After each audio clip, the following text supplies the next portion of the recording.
আল্লাহ নবী আমি মমতাজুল ইসলাম, আপনি আমার ব্যাপারে একটা কথা বললেন, সেটা ডুপ্লিকেট হতে পারে, রংচং হতে পারে, এতে সমস্যা নেই। সমস্যা আছে, তারপরেও ধরে নিলাম সমস্যা নেই। কিন্তু আল্লাহ নবী সাল্লাল্লাহু আলাইহি ওয়াসাল্লাম বলেছেন, ওমান কাযাবা আলাইয়া মুতাআম্মিদান ফালিয়াতাবাওয়া মাকআদাহু মিনান নার। যে কথা আমি বলিনি, তারপরেও যদি আমার নাম করে যদি কেউ বলে, সে যেন জেনে নেয় তার থাকার জায়গা জাহান্নাম। তার মানে বক্তাদের বর্তমান বাজারে বক্তব্য দেওয়া সব থেকে কঠিন। আমি এখন যদি 1 ঘন্টা বক্তব্য রাখি, আর একটা কথা যদি আমি বলে দিই এটা আল্লাহর নবী বলেছিলেন, অথচ এর কোন সহিহ হাদিস দ্বারা প্রমাণ নেই, তাহলে বক্তার বড় বিপদ, খুব বড় বিপদ। ওই জন্য আমি চেষ্টা করব একটা করে হাদিস আপনাদের সামনে বলার, যতটা আল্লাহ আমাকে বলাবেন।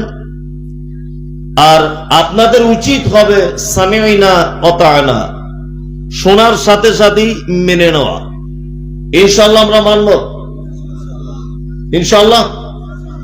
এবার আর একটা কথা আপনাদের বলে রাখছি, এটা আমি পরিবেশ তৈরি করছি শোনানোর মতো। আল্লাহ তাআলা বলছেন, নাহনু নাকুসসু আলাইকা আহসানাল কসাস বিমা আওহাইনা ইলাইকা হাযাল কুরআন।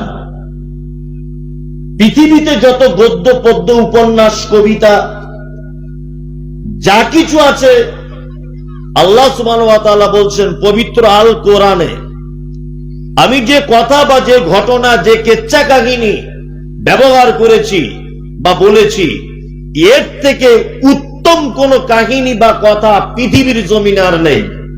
আছে? নেই।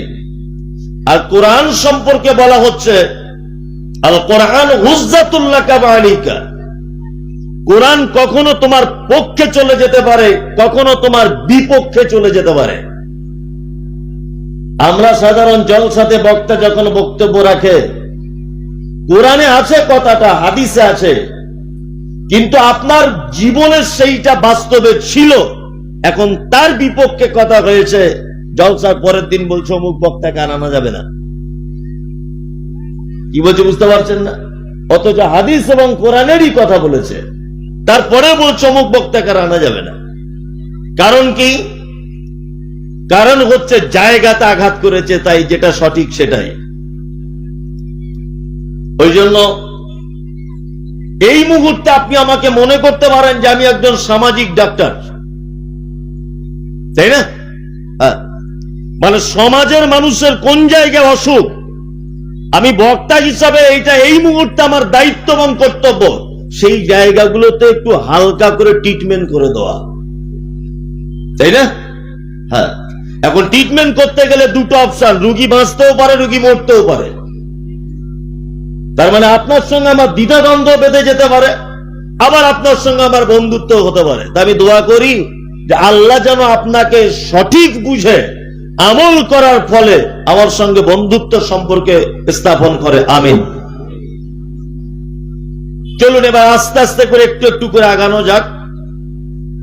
আল্লাহ তাআলা পবিত্র আল কোরআনে সূরা ওয়াকিয়ার ভিতরে কয়েকটা কথা বলছেন,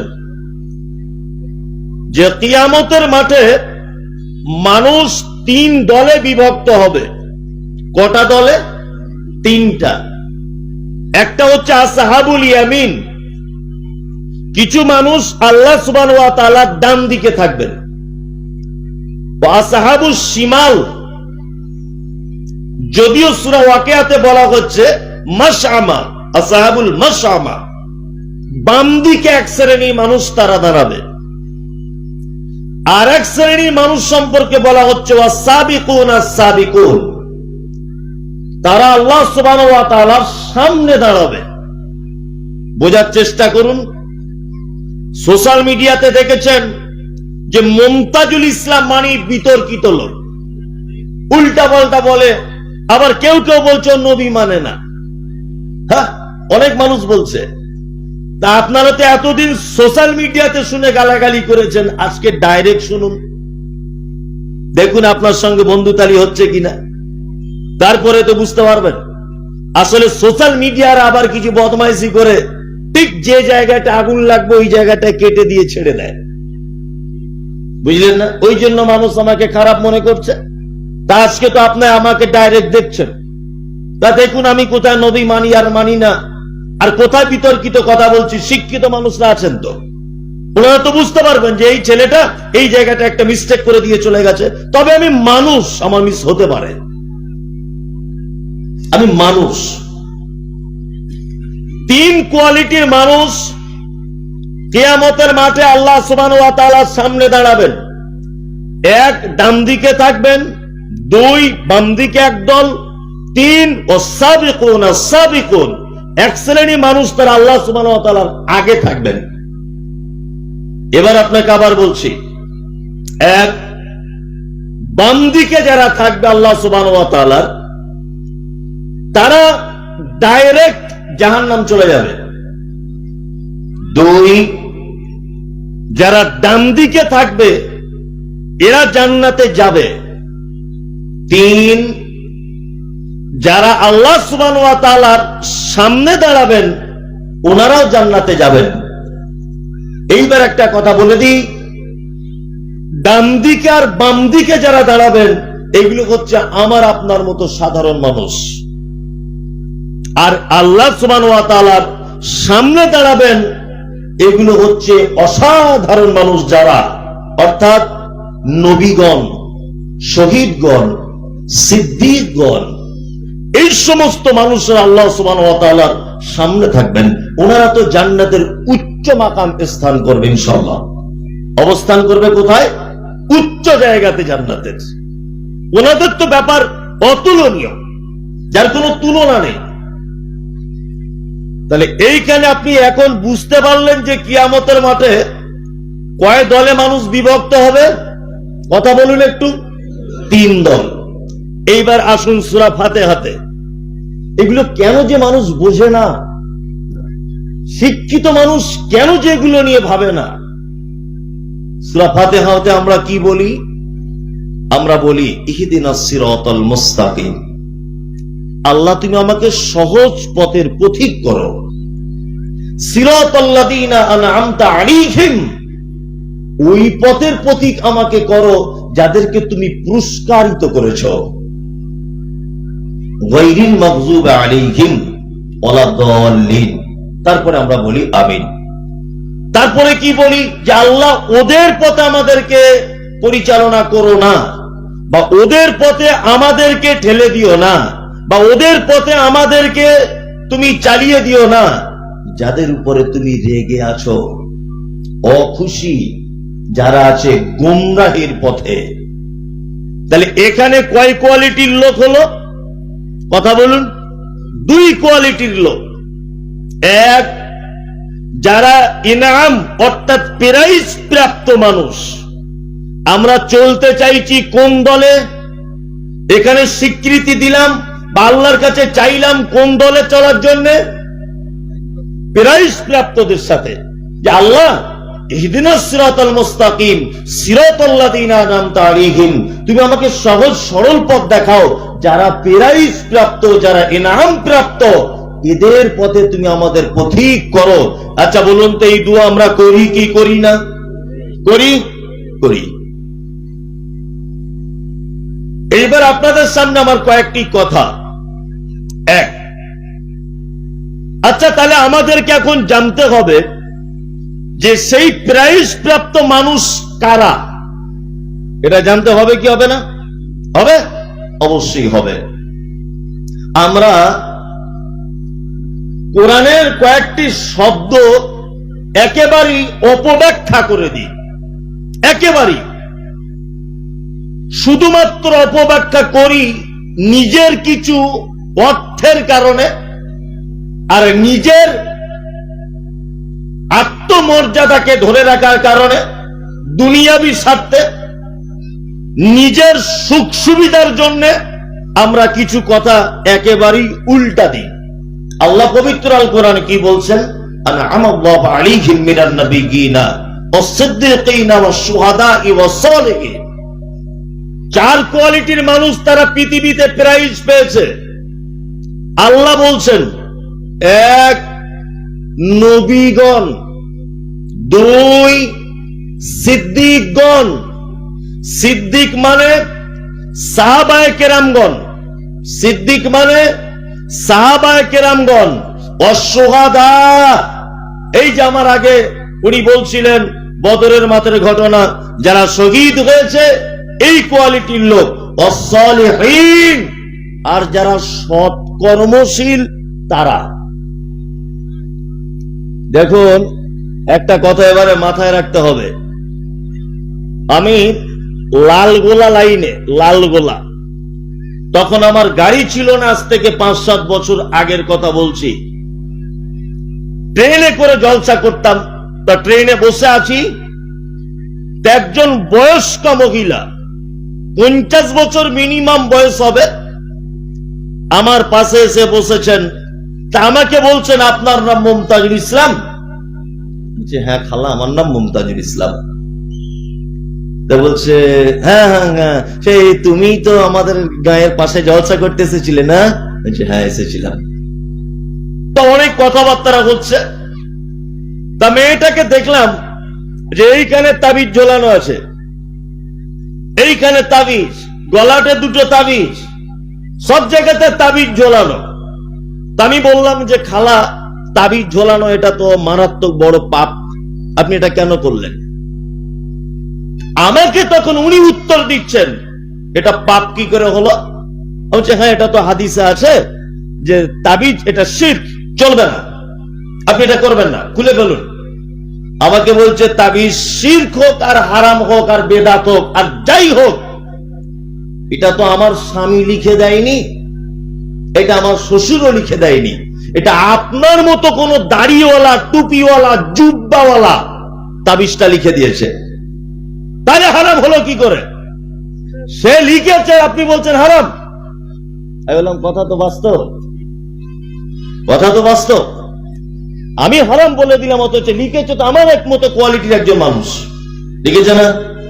আমি তখন বোঝানোর জন্য বললাম, আচ্ছা খালা, আপনার স্বামী কি করে, অর্থাৎ খালু কি করে? তা হচ্ছে চাষি মানুষ, চাষবাস করে। বললাম, বাহ, তা আপনাদের বাড়িতে ধান টান হয় তো? বলছে, হ্যাঁ হয়। আমি বললাম, আচ্ছা ধান যখন মাঠ থেকে বাড়ি এনে ঝাড়া হয়, ঝাড়ার পরে ধান পরিষ্কার করা হয় না? ওই স্ট্যান্ড ফ্যান চালিয়ে এরকম ভাবে দিয়ে আস্তে আস্তে পরিষ্কার হয় না? হয়। আমি বললাম, খালা, কিছু ধান নিচেই পড়ে যায় আর কিছু ধান সাইডে উড়ে চলে যায়। আচ্ছা বলুন তো, যেগুলো উড়ে চলে যায় ওগুলোর নাম কি? পাতান? পাতান? খালা, পাতান উড়ে যায় কেন? বলছে, ভিতরে চাউল থাকে না, অর্থাৎ দানা থাকে না, এই জন্য উড়ে চলে যায়। আমি বললাম, খালা, আচ্ছা পাতান হয় কোন গাছে? বলছে, ধান গাছেই হয়। তাই? বলছে, হ্যাঁ। আমি তখন বললাম, দেখতে কেমন? বলছে, ধানেরই মতো। পাতান ধানেরই মতো দেখতে, একই গাছে হয়েছে, ভিতরে মালনা থাকার কারণে উড়ে চলে গেছে অফ সাইডে। ঠিক তেমন আপনাকে বলে দিচ্ছি, শুনে রেখে দেন, দেখতে মৌলভী সাহেবের মতো, দেখতে বড় দাড়ি, মাথায় টুপি, অথচ ভিতরে মুহাম্মদ সাল্লাল্লাহু আলাইহি ওয়াসাল্লামের একটাও সুন্নত নাই, শুধু বেদাতে তার পেট একেবারে অম্বল হয়ে গেছে।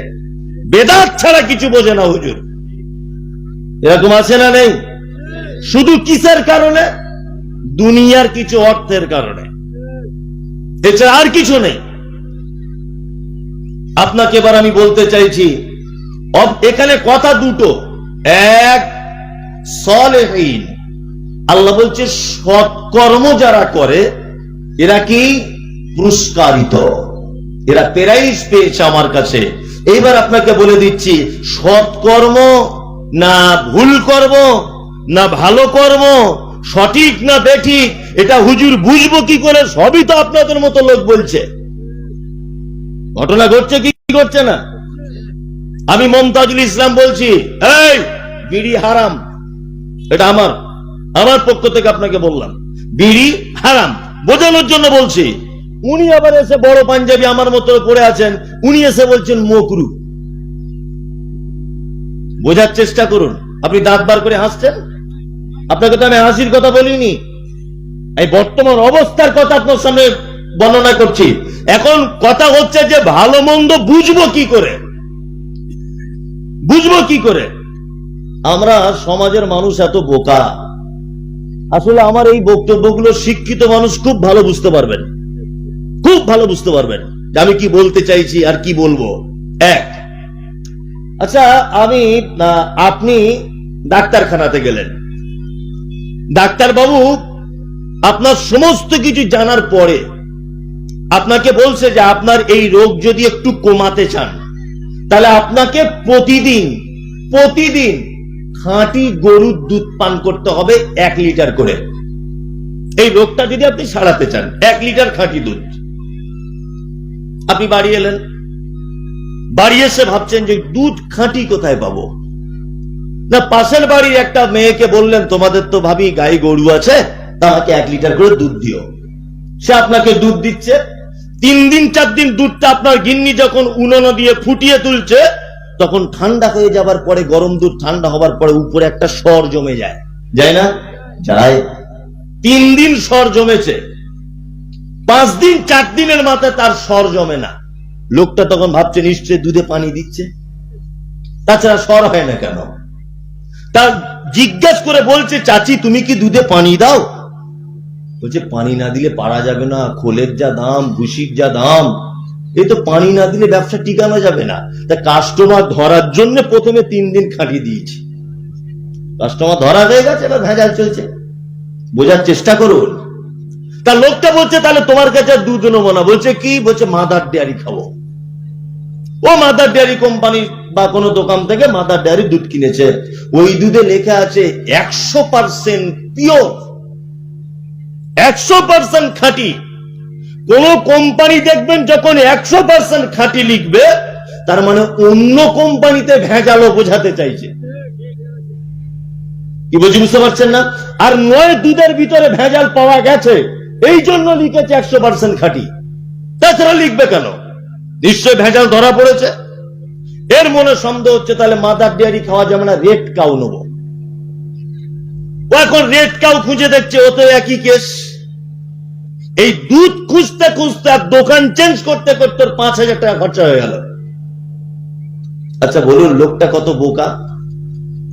2,000 টাকা দিয়ে কি মরা মতো যদি দেশি গাই যদি বাড়িতে বাজার থেকে কিনে এনে যদি পুষতো, বা বাজার থেকে একটা দেশি গাই যদি 5-7 হাজার টাকা দিয়ে যদি কিনে বাড়িতে রাখতো, আচ্ছা বলুন তো খাঁটি দুধ পেত কি পেত না? পেত।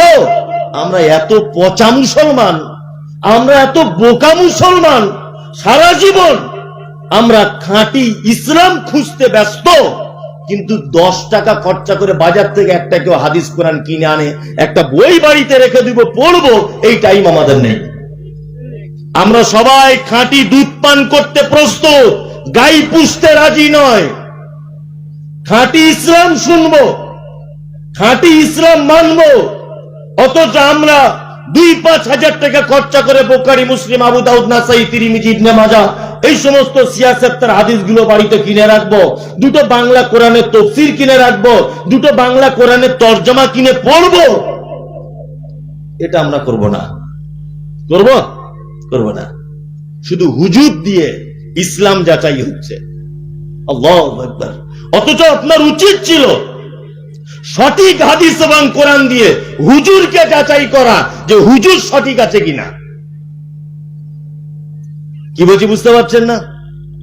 এই সব কথা আমি যখনই বলি তখনই আমার নাম হয় বিতর্কিত লোক। আচ্ছা বলুন এতক্ষণ যে কথাগুলো বললাম একটা কথাও আপনি কেটে দেওয়ার মতো মনে হচ্ছে না? পারবেন আপনি কেটে দিতে? এইবার আপনাকে খোঁজ করতে হবে মারাত্মক ভাবে যে আমল আল্লাহ নবী সাল্লাল্লাহু আলাইহি ওয়াসাল্লাম কি বলেছেন। যেখানেই আল্লাহ তাআলা আমলের কথা বলেছেন ওখানেই বলেছেন সালেহ। আমলে কি? সালেহ। এই দেখুন আল্লাহ তাআলা পবিত্র আল কোরআনে কথা বলছেন। কি বলছেন? আল্লাহ বলছেন লিয়াবলুয়াকুম আইয়ুকুম আহসানু আমালা। সূরা মুলকের ভিতর আল্লাহ তাআলা প্রথমের দিকে বলছেন তোমাদেরকে পৃথিবীতে পাঠিয়েছি এই কারণে যে তোমাদের পরীক্ষা করব যে তোমাদের ভিতরে সবথেকে উত্তম আমল কে করে। আচ্ছা বলুন তো, আল্লাহ এখানে এ কথা বললেন যে বেশি আমল কে করে? কথা বলুন না, আল্লাহ কি শব্দ ব্যবহার করছেন? আহসানু আমালা, উত্তম আমল কে করে, এইটা আমি জিজ্ঞাসা করব। তার মানে বুঝে নিতে হবে আমলে ভেজাল আছে। কি বলছি বুঝতে পারছেন? আল্লাহর ভাষা বলছে উত্তম আমল কে করে, তার মানে বুঝে নিতে হবে আমলে ভেজাল আছে। এবার আপনাকে ওই আমলের ভেজাল থেকে সঠিকটাকে বেছে নিতে হবে। যদি বলছেন আমি বেছে নিব কেমন করে, পড়াশুনো করতে হবে। আর গোটা সমাজটাকে অন্ধকারের ভিতরে রেখে দিয়েছে এক শ্রেণীর হুজুর। এই যে একটা লোক বাংলা কোরআন মাজিদ পড়তে চাইছে, তা ওকে বলছে তুমি মাদ্রাসায় পড়েছো, বাংলা কোরআন পড়ে ফাটার ফাটার করো না, বলে দিচ্ছে। কি দিচ্ছে না, ও তখন ভয় কাঁপছে, শালা কি ভুল কাজ করলাম রে, মনে মনে ভাবছে। কি ভাবছে না, কেউ একটা শিক্ষিত মানুষ রিটায়ার করেছেন, হয়তো আল্লাহ অর্থ দিয়েছে, এক সেট বুখারী শরীফ হাদিস এনে উনি পড়ছেন, আর এক শ্রেণী হুজুরে শোনাকে বলছে আল্লাহ আপনি বাংলায় বুখারী পড়ছে, ভুল, সব ভুল তো হতে। এই যে মগজে ঢুকিয়ে দিয়েছে বাংলায় পড়া যাবে না, তার মানে হুজুর এটা চাইছে যে তোমরা কেউ পড়ো না, আমরা যেমন করে চালাই তেমন করে চলো, আর পড়লেই তো সঠিক জেনে যাবে। কি বলছি বুঝতে পারছেন না? আজকে গোটা ইহুদি খ্রিস্টানদের এই সিস্টেম, গোটা ইহুদি খ্রিস্টানদের শিক্ষা মানুষকে প্রশ্ন করানো শেখায়। কি বলছি বুঝতে পারছেন না? শিক্ষা মানুষকে প্রশ্ন করতে শেখায়। আপনার ভিতরে যদি শিক্ষাই না থাকে, তাহলে আপনি প্রশ্ন করবেন কি করে? আপনি তো এই প্রশ্ন করবেন যে বুখারীতে এটা পড়লাম, আবু দাউদ শরীফে এটা পড়লাম, নাসাইতে এটা পড়লাম, হুজুর আপনি এটা কেন বলছেন? যখন পড়বে তখন এই প্রশ্ন করবে কি করবে না? করবে, যাতে পাবলিক আর প্রশ্ন করতে না পারে। এই জন্য একটা চরম পদ্ধতি, মুমতাজুল ইসলাম ও নবী মানে না, ওর বক্তব্য শুনতে যাস না। এই যে বলে দিয়েছে নবী মানে না, এ তো পাবলিক বোঝে না, ও ভাবছে হলে হতেও পারে, ও জলসা যাব না। মানে কি নবী মানে না এটা নয়, আসলে হুজুর বুঝতে পেরেছে যে মুমতাজুল ইসলাম সঠিক কথা বলে দিচ্ছে, আমাদের ব্যবসায় ভাটা পড়ছে। এটা হচ্ছে মেন ব্যাপার, মেন এটাই হচ্ছে ব্যাপার। শুনুন একটা কথা বলি, হकीकत छुप नहीं सकती बनावट के उसूल से, कभी खुशबू नहीं आ सकती कागज की फूलों से। সত্য জীবনে কখনোই লুকিয়ে থাকবে না, যে কোনো ভাবে প্রকাশিত হবে ইনশাআল্লাহ। কারো না কারো মুখ থেকে কেউ না কেউ সত্য ইসলামের বাণী পৌঁছে দিবে ইনশাআল্লাহ। 4 লক্ষ টাকা দিয়ে হাজী সাহেব হজ করে এসেছে, 4 লক্ষ টাকা দিয়ে, 5 লক্ষ টাকা দিয়ে হাজী সাহেব হজ করে এসেছে। হাজী সাহেব শুধু মক্কা মদিনা থেকে খেজুর কিনে আনতে পেরেছে, হাজী সাহেব আর কিছু আনতে পারেনি। সস্তার বড় পাঞ্জাবি ছিল, কিনে নিয়ে চলে এসেছে। ফুটপাতে মদিনাতে, ফুটপাতে দেখছিলাম মদিনাতে ওই তসবিহ দানা বিক্রি হয়, হাজী সাহেব 20-25টা নিয়ে চলে এসেছে। হাজী সাহেব এখনো পর্যন্ত ইসলামটা ওখান থেকে আনতে পারলো না। আমি শুধু এ কথাই বলেছি, এই জন্য আমি বদমাইশ লোক, এই জন্য আমি খারাপ লোক। কি কথা বলেছি? আমি একটা মাত্র কথা বলেছি, আল্লাহ নবী সাল্লাল্লাহু আলাইহি ওয়াসাল্লাম যে মসজিদের ব্যাপারে বলেছেন, এই মসজিদ আমার মসজিদ, এই মসজিদে নববীতে আপনি পূর্ব দিকে মুখ করে যখন ঢুকবেন, তার ডান দিকে পড়ে বিশ্ব নবী জনাবে রাসূলুল্লাহ সাল্লাল্লাহু আলাইহি ওয়াসাল্লামের কবর, অর্থাৎ আল্লাহ নবী সাল্লাল্লাহু আলাইহি ওয়াসাল্লাম শুয়ে আছেন। তার ডান দিকে শুয়ে আছেন পৃথিবীর বিখ্যাত মানুষ, প্রথম খলিফা হযরত আবু বকর সিদ্দিক রাদিয়াল্লাহু তাআলা আনহু। তার পাশে শুয়ে আছেন কে? হযরত ওমর ফারুক রাদিয়াল্লাহু তাআলা আনহু। হযরত ওমর ফারুক শুয়ে রয়েছেন। 3 জন কবর শেষ। আপনি চলে যান তার ডান দিকে পূর্ব দিকে মুখ করে, মসজিদ নববীর ডান দিকে, নাম হচ্ছে বাকিউল গারকাদ বা জান্নাতুল বাকি কবরস্থান। এই আগে ইনি বলছিলেন 10,000 সাহাবীর কবর আছে। এই মুমতাজুল ইসলাম দেখে এসেছি, এই 10-15 দিন আগে ওখান থেকে এসেছি, সোশ্যাল মিডিয়াতে আপনারা হয়তো আমাকে দেখলে দেখতে পারেন। 10,000 সাহাবীর কবর। যে রাস্তা দিয়ে ঢুকবেন, ঘুরে ঘুরে ঘুরে ঘুরে যে রাস্তা দিয়ে বার হবেন, বার হবার বাম দিকে পৃথিবীর একজন দামি মানুষ, আশারে মুবাশশিরা জান্নাতের সার্টিফিকেট পেয়েছেন হযরত উসমান গনি রাদিয়াল্লাহু তাআলা আনহু। উনি শুয়ে রয়েছেন বাম দিকে, বার হবার গেটের বাম দিকে। কবরে মাথার কাছে দেওয়া আছে শুধু চিহ্নিত করার জন্য ছোট্ট একটা পাথর। ফাঁকা জমিনে আসমানের তলাতে শুয়ে আছেন পৃথিবীর আশারে মুবাশশিরা জান্নাতের 10 জন সার্টিফিকেট প্রাপ্তদের ভিতরে একজন, তার নাম হযরত উসমান গনি রাদিয়াল্লাহু তাআলা আনহু। 2, ওখান থেকে আপনি বদরে যান, ওহুদে যান। ওহুদে আল্লাহ নবী সাল্লাল্লাহু আলাইহি ওয়াসাল্লামের 70 জন নিরীহ সাহাবী শহীদ হয়েছিল ওহুদে। তার ভিতরে ছিল আল্লাহ নবী সাল্লাল্লাহু আলাইহি ওয়াসাল্লামের আপন চাচা, নাম হলো তার হামজা রাদিয়াল্লাহু তাআলা আনহু, ছিলেন মুসআব বিন উমাইর, ছিলেন আপনার হানজালা রাদিয়াল্লাহু তাআলা আনহু। এইরকম 70 জন সাহাবীর কবর উহুদ পাহাড়ের পাশেই দেওয়া রয়েছে, পাঁচিল দিয়ে শুধু ঘেরা আছে। একজনের কবরের উপরে কোনো চাদর নেই, লাল চাদর, সবুজ চাদর, কালো চাদর, একটা কিছু নেই। পৃথিবীর দামি মানুষরা ফাঁকা আসমানের তলায় শুয়ে আছে। আমি একথা শুধু বলেছি, তুমি এই পদ্ধতি পেলে কোথায় যে তোমার বাপের কবর মাজার করে তার উপরে ভালো করে ফুল দিয়ে চাদর দিয়ে ঢেকে দিয়েছো? পৃথিবীর দামি মানুষদের কবর ফাঁকা স্থানে পড়ে আছে, আর তোমার দাদু, তোমার বাপ, তোমার পীর, তোমার হুজুর এত সম্মান পায় কি করে? বলুন, এ কথা বাস্তব না অবাস্তব? কথা বলুন, হয় কি করে সাহস?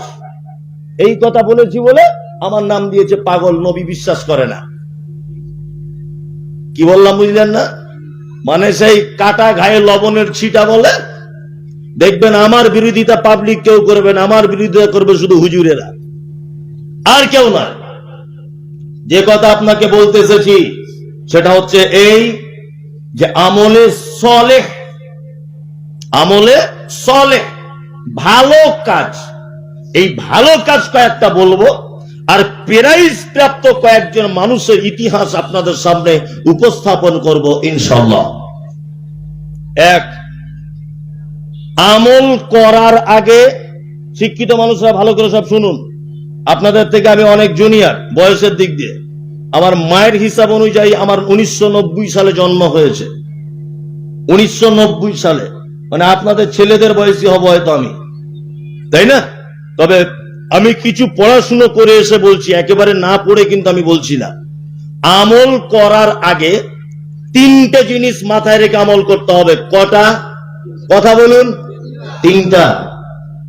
1, বেদাত সম্পর্কে আপনার জ্ঞান থাকতে হবে।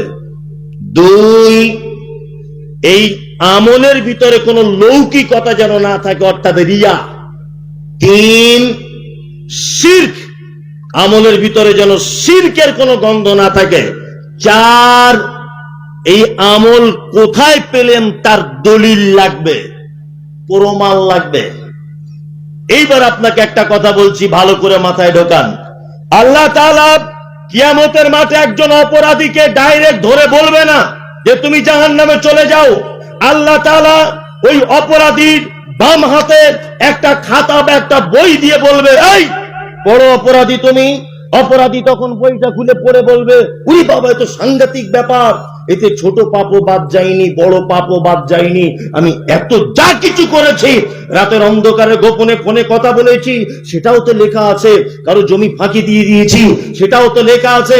মাদ্রাসার 10 টাকা মেরে দিয়েছি, ওরে বাবা, সেটাও তো লেখা আছে।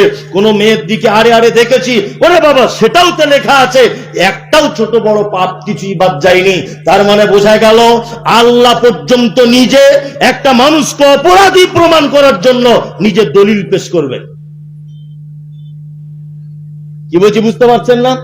আল্লাহ পর্যন্ত একজন অপরাধীকে অপরাধী প্রমাণ করার জন্য দলিল পেশ করতে গিয়ে বলবেন, এই পড়ো, তোমার বই তুমি পড়ো, আমলনামা পড়ো। এটা শুনেছেন কি শোনেননি যে আমলনামা দেওয়া হবে?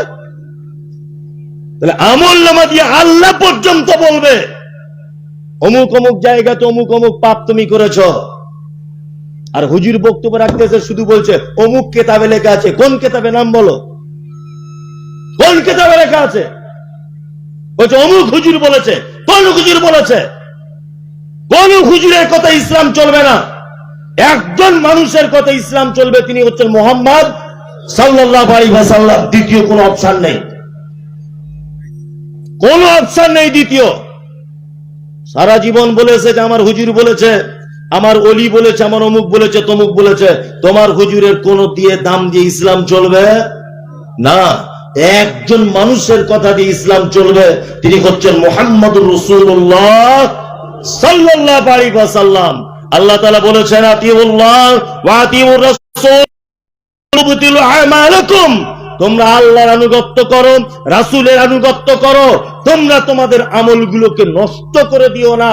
তার মানে এই দুটো অপশন বাদ দিয়ে দ্বিতীয় তৃতীয় যদি কোনো অপশন গ্রহণ করেন, আপনার একটা আমল আর থাকবে না, সব আমল বাতিল।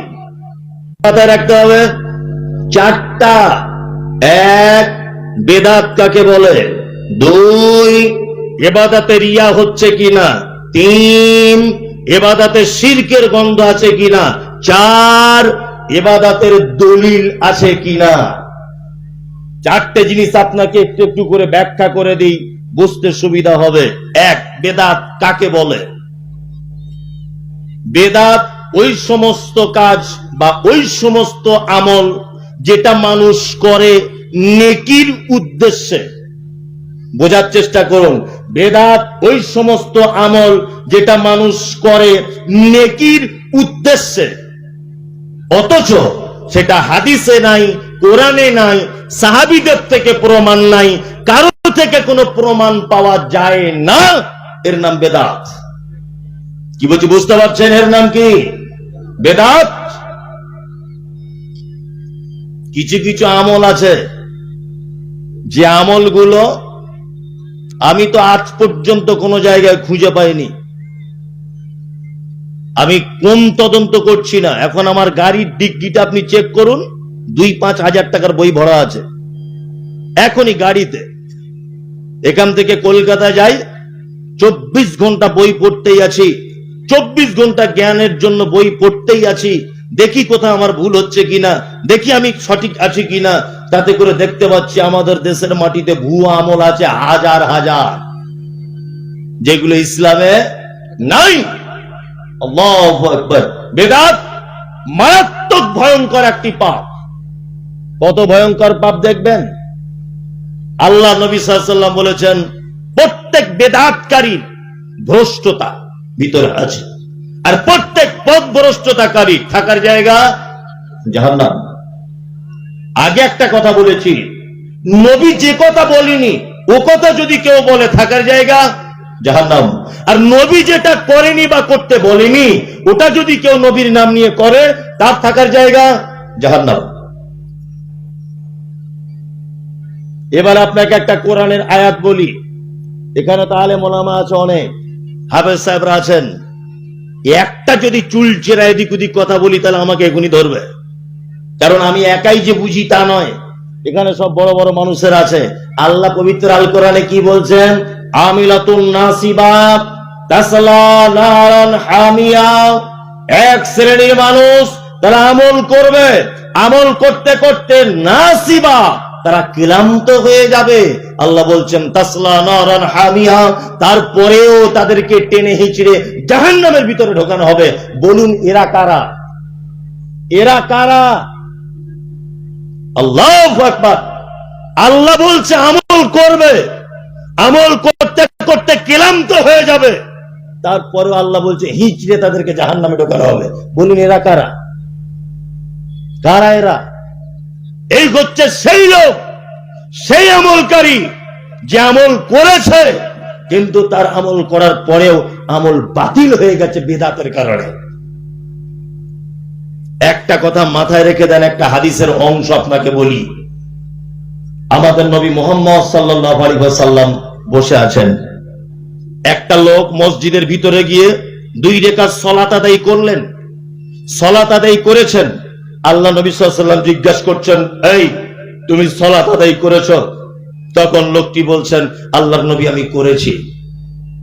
আল্লাহ নবী সাল্লাল্লাহু আলাইহি ওয়াসাল্লাম দেখেছেন, নিজে চোখে দেখেছেন যে লোকটা সালাত আদায় করছে, অর্থাৎ নামাজ পড়ছে। তারপরেও আল্লাহ নবী সাল্লাল্লাহু আলাইহি ওয়াসাল্লাম বলছেন, এই তুমি নামাজ পড়েছো? লোকটা বলছে পড়েছি। আল্লাহ নবী সাল্লাল্লাহু আলাইহি ওয়াসাল্লাম বলছেন, না তুমি নামাজ পড়োনি। দেখেছেন নবী, তারপরেও বলছে না তুমি নামাজ পড়োনি। যদি আল্লাহ নবী সাল্লাল্লাহু আলাইহি ওয়াসাল্লাম এই কথা বলতেন, তুমি নামাজ পড়েছো, মোটামুটি পড়েছো, তবু একটা কথা হতো, আল্লাহ নবী অস্বীকার করে দিচ্ছেন তুমি নামাজ পড়োনি। লোকটা আবার গেল, আবার গিয়ে 2 রাকাত সালাত আদায় করলো, 2 রাকাত নামাজ পড়লো। আল্লাহ নবী সাল্লাল্লাহু আলাইহি ওয়াসাল্লাম বলেছেন, এই তুমি নামাজ পড়েছো? লোকটা বলছেন, হ্যাঁ। আল্লাহ রাসূল সাল্লাল্লাহু আলাইহি ওয়াসাল্লাম বলছেন, ফা ইন্নাকা লাম তুসাল্লি, তুমি নামাজ আদায় করোনি। আল্লাহ নবী সাল্লাল্লাহু আলাইহি ওয়াসাল্লাম যদি বলতা তুমি করেছো, মোটামুটি করেছো, 100 নেকির জায়গায় 50টা নেকি পাবে। তুমি রুকু করেছো, রুকুটা আমার মতো হয়নি, এই জন্য তুমি নেকি 25টা পাবে। এই কথা তো আল্লাহ নবী সাল্লাল্লাহু আলাইহি ওয়াসাল্লাম বলতে পারতেন। আল্লাহ নবী সাল্লাল্লাহু আলাইহি ওয়াসাল্লাম একেবারে নীল জিরো করে দিয়ে লোকটাকে বললেন, তোমার নামাজ তুমি পড়োনি। অথচ নবীজি দেখলেন, কেন এই কথা বললেন? নবী সাল্লাল্লাহু আলাইহি ওয়াসাল্লাম এটা বোঝাতে চাইছেন, হে লোক তুমি শোনো, আমি মুহাম্মদ সাল্লাল্লাহু আলাইহি ওয়াসাল্লাম যে পদ্ধতিতে নামাজ পড়েছি, তোমার সেই পদ্ধতিতে নামাজ হয়নি, এই কারণে নেকি তো পাবে না, তোমার সালাত মসজিদ থেকে বার হবে না, কবুল হওয়া তো দূরের কথা। তার মানে কি বুঝলেন আপনি? হ্যাঁ, ইবাদতে যদি 19-20 অনুপরিমাণ এদিক ওদিক যদি হয়ে যায়, ইবাদত বাতিল, খুব বাতিল। তারপরে শিরক, পৃথিবীতে যত পাপ আছে এর থেকে আর কোন বড় পাপ নেই। সব থেকে পৃথিবীতে পাপের জগতে বড় পাপ, তার নাম কি? শিরক। শিরকের বাংলাটা শুধু একটু শুনে যান। আল্লাহর যে ক্ষমতা আছে, এই ক্ষমতা পৃথিবীর অন্য কারো আছে, এটা মনে করা শিরক। বুঝাতে পেরেছি? আল্লাহর যে ক্ষমতা আছে, পৃথিবীর ওই ক্ষমতা অন্য কারো আছে, এটা মনে করা শিরক। রুজির মালিক কে? কথা বলুন, জোরে বলুন, কে? আল্লাহ। দোকানদারকে দেখতে পাচ্ছি, দোকান খোলার সময়তে দরজার সাইডে বড় একটা তাবিজ ল্যামিনেশন করে লাগানো আছে, আছে না? দোকানদারকে আবার দেখছি, প্রথম বউনি কাস্টমার মাল নিতে গেছে, বলছে এখন মাল হবে না। বলছে কেন? বলছে এখনো ধূপ জ্বালানো হয়নি। ধূপ তোমার কি করতে পারে? হ্যাঁ, ও তো গোবর আর মাটি দিয়ে, কাঠের গুঁড়ো দিয়ে তৈরি করে। ও তোমার দোকানের লস লাভ কিছু বুঝে? কিছু বুঝে? শিরক। ড্রাইভার সাহেবরা দেখবেন, গাড়ি চালাতে চালাতে সামনে দিয়ে বিড়াল চলে গেছে, কাক করে ব্রেক মেরে দিল, প্যাসেঞ্জার মরে যাক তবুও ভালো, বিড়াল চলে গেছে, গাড়ি নিয়ে যাওয়া যাবে না। এই ঘটনা ঘটে কি ঘটে না? শিরক। ও বিড়াল, ও 10 পয়সা দাম নেই, ও তোমার কি উপকার করতে পারে? অমুক গাছে গিয়ে পেটে বাচ্চা হয় না বলে মেয়েরা অনেক মাজারে দেখতে পাওয়া যায়, বাচ্চা হয় না পেটে, গাছে গিয়ে ইট বাঁধছে। বলছে গাছে ইট বাঁধছো কেন? তা পীর সাহেব আবার বলছে গাছে ইট বাঁধলে গাছের ডাল ইটের ভারীতে যত ঝুলবে, ওর বইয়ের পেট তত বাড়বে। এসব মোবাইলে দেখি আমি, কি বলছি বুঝতে পারছেন না? তা ওই গাছের, বট গাছের যদি সব ছেলে দুনিয়ার বট গাছে যদি থাকে, তাই তো, তাহলে আমাদের মমতা ব্যানার্জি তো ওই বট গাছটা নিয়ে কলকাতা হসপিটাল সব ভেঙে দিয়ে ওইটাই তো পুজো করতে পারতো সারা জীবন, আর লোকে ছেলে হতো। আর বিয়ে করারই বা কি দরকার? বট গাছই তো সব ছেলে। কি বলছি বুঝতে পারছেন না? শিরক। বাচ্চা কে দিতে পারে? কে?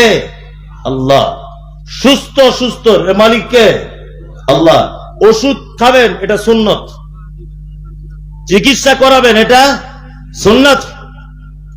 আরে আমি তো জানি যে আপেল আঙ্গুর বেদানা খেলে উপকার হয়।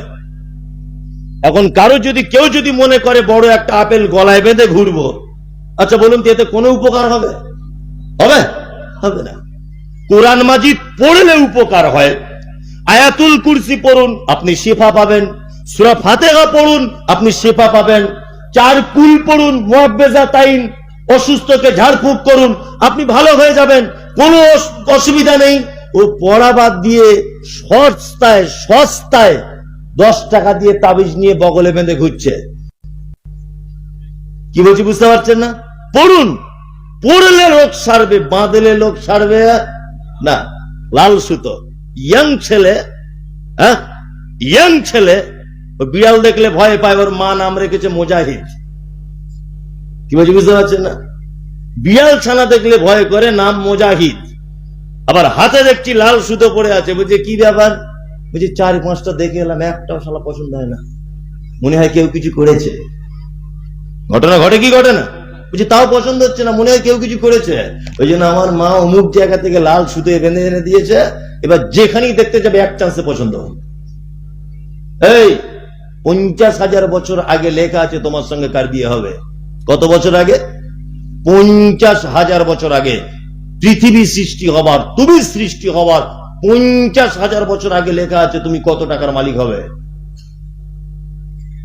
এই মমতাজুল ইসলাম বক্তব্যতে আজকে আসবো এই ডেটে, এটা 50,000 বছর আগে লেখা ছিল। এর নাম কি? তকদীর। আমার ডান দিকে বসে থাকবেন এই যে মানুষটি, 50,000 বছর আগে এটা লেখা ছিল, তাই না? এর নাম তকদীর। আমি এখানে এসে গোস্ত দিয়ে ভাত খাবো, 50,000 বছর আগে লেখা ছিল। কি বলছি বুঝতে পারছেন না?